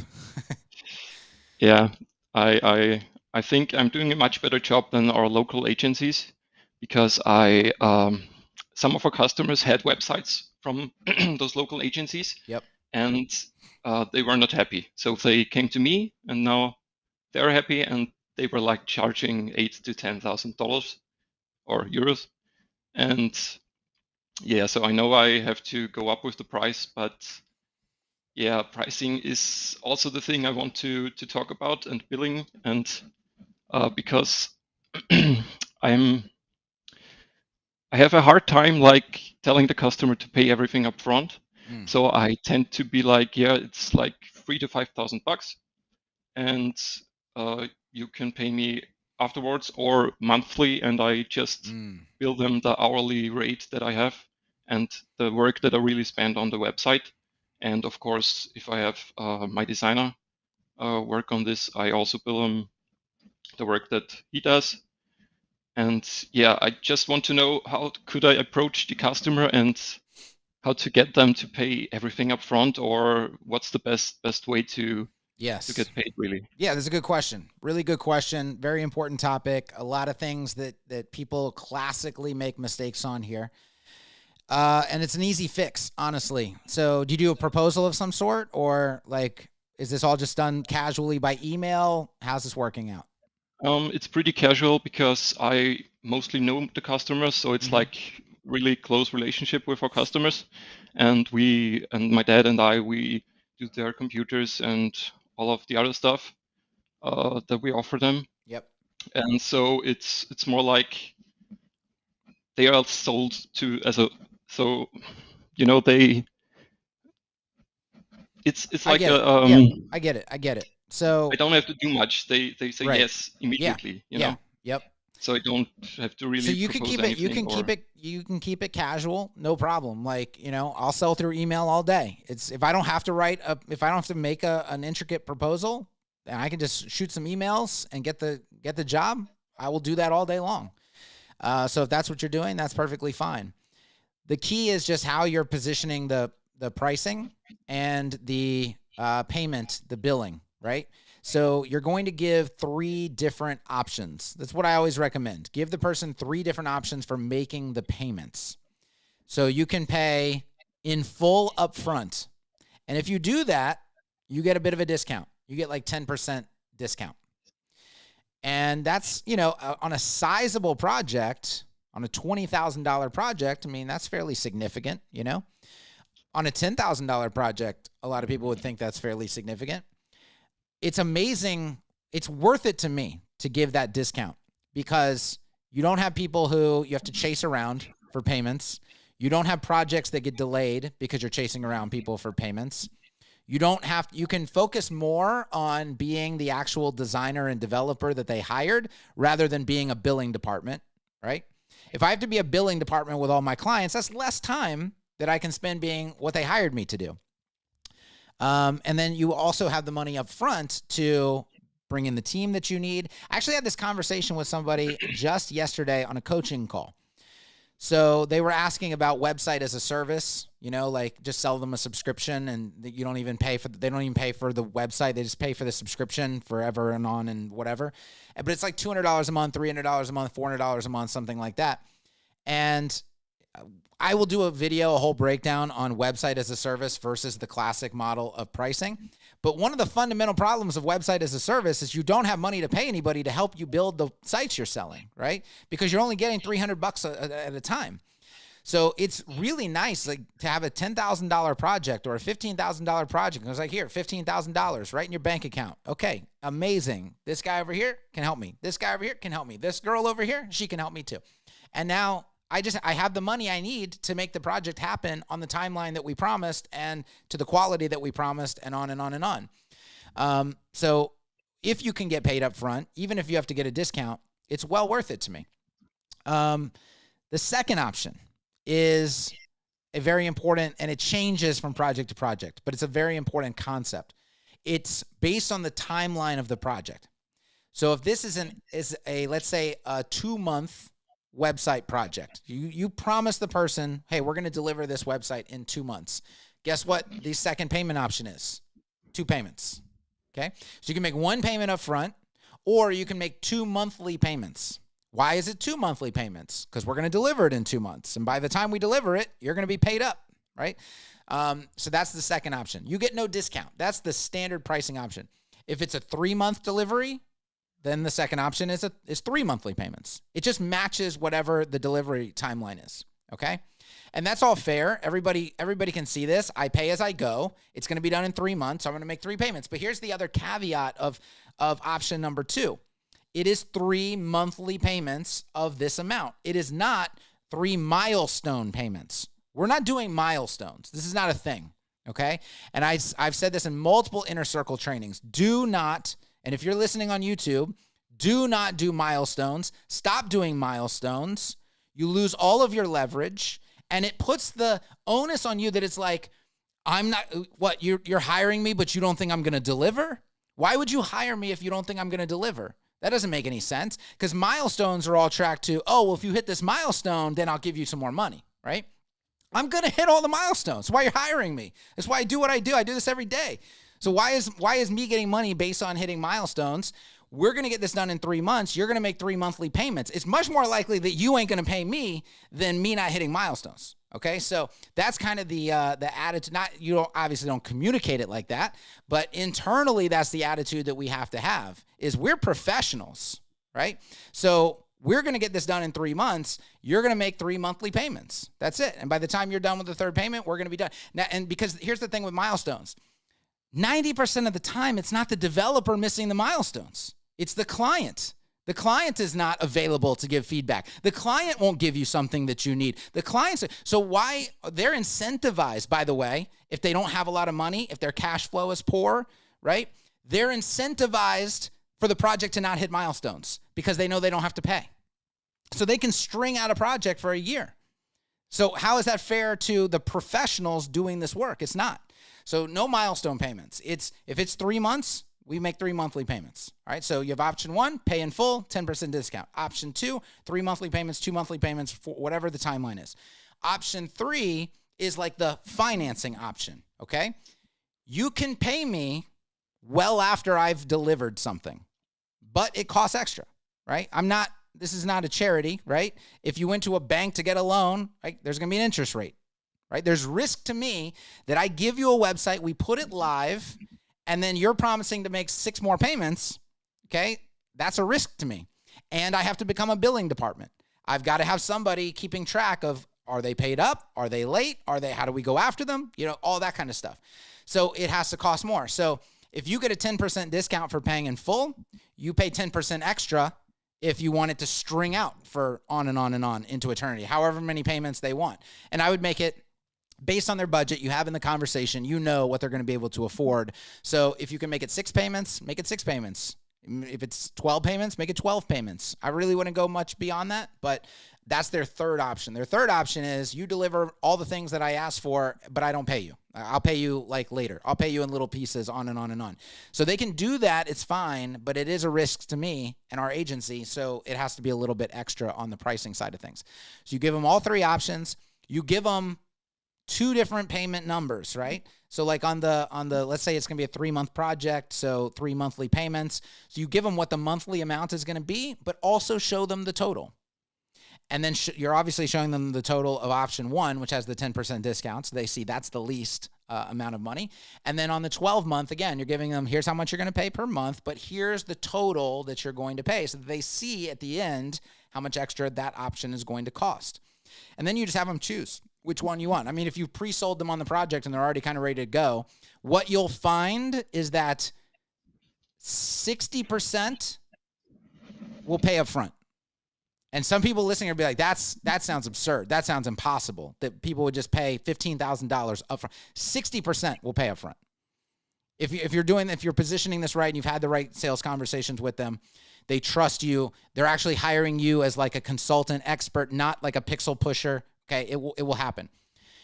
Another 20%, 30% will choose the second option, where it's just like, all right, I'm going to pay on the timeline, and that's it. And then the rest will choose the long drawn out option. Most people would think that most people would choose the drawn out option so they can keep the monthly payments low. And in my estimation, in my experience, you're working with legit companies who they have the money. They don't want to be in that kind of, they just want to get it paid and get it over with and get the work done and get the deliverables, right? So they really want to just pay you and get it out of their way. Especially, same is true for like business owners as well, like small business solopreneurs. But the bigger the company is, the less attached they are to the money. Like the person who's actually cutting the check, it's not their money. Right? It's the company's money. So they're just cutting checks. And so, their C-suite that's controlling finance and all of that, it's easier for them to be like, yep, we paid for this thing versus like, oh gosh, we got to keep track of all these payments and how we're going to issue all these checks and on and on and on. They're just like, let's just get it over with, right? Give me that 10% discount. Here's your money. Let's go. Let's rock and roll. 60% of the time. Okay, that's awesome. I will definitely try that with my next customer. And because you said service contracts, that's also a question that I have. How much do you bill monthly, and what services do you offer your customers? So like, what are all the services that we offer? Like do you, if they want something changed on the website, just for do monthly you do that management. extra? Yeah. Or is that? Yeah, so we do Is have it included? monthly management plans. So we have pretty much 3 plans versus just we do retainers, like customized retainers for people if like the first 3 don't work out so well for them or just not a good fit. But like the base level is just hosting. It's, monthly plugin updates, monthly WordPress updates, all of that stuff. It does not include any like hours for work or anything like that. It's just pure hosting / management. Now, one thing I do add in pretty much every level. So even the base level, they get 1 quarterly strategy call with me, right? Which is included in the plan. But I do that because even though it's tremendous value to them, and even though they're not really paying for it, right? If you looked at what I would charge for an actual strategy call, and we're not making that in that low plan that they're paying for. But I do it because, one, I like having conversations with clients because it's another touch point. It's part of building the relationship. It's part of being the consultant I said I was going to be, right? And we have done other stuff for them, and I just want to take care of them as a client. But 2, it always produces more opportunities. They get excited about ideas, right? They get excited about where their business can go next. And it always leads to a conversation of, okay, well, now can you do this, this, and this for us? Yeah, absolutely. I can do this, this, and this. So like I'm losing money doing the calls technically, but I'm really not because they produce more opportunity.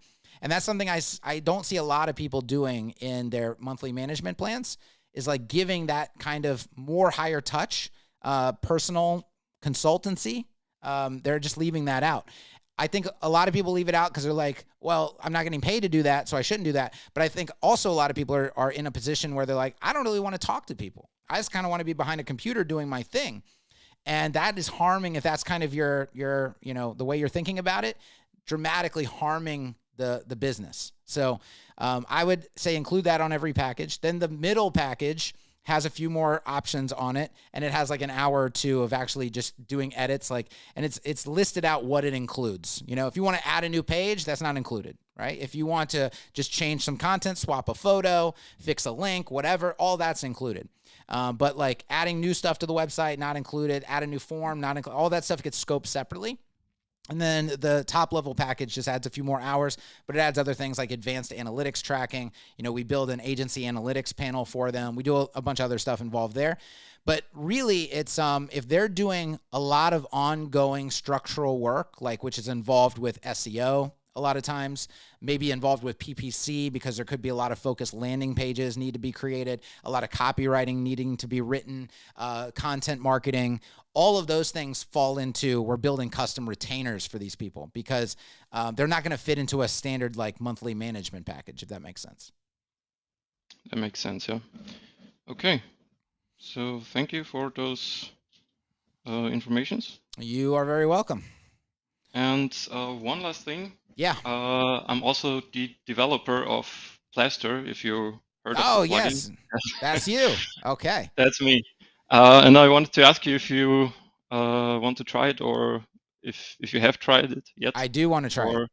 So I have not tried it yet. I have watched videos on it. Okay. So we're at that step, but I need to play around with it. If you want to get on a call separately, we'll go through it together. I'm good with that. I think that would be exciting. And then we'll go from there. Awesome. Thank you. All right. Cool. All right. Have a great day. You too. Bye. All right, everybody. 2 hours. We're done. We gotta package this thing up and move on with our life.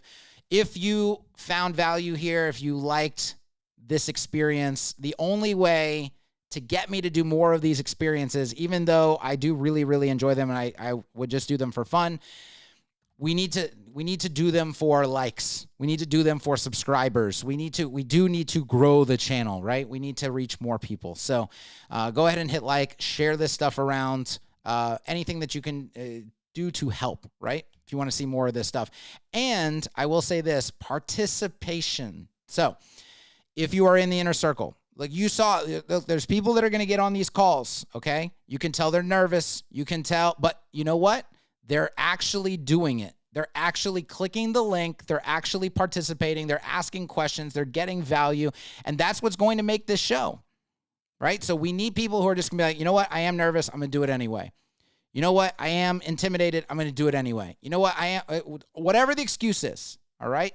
Just do it anyway. and this does one final nugget, again, from a coaching call that I had. Somebody said that they were dealing with a lot of imposter syndrome. And it's kind of the question is always like, how do I overcome the imposter syndrome? Or how do I get rid of the imposter syndrome? And my answer was, you don't need to.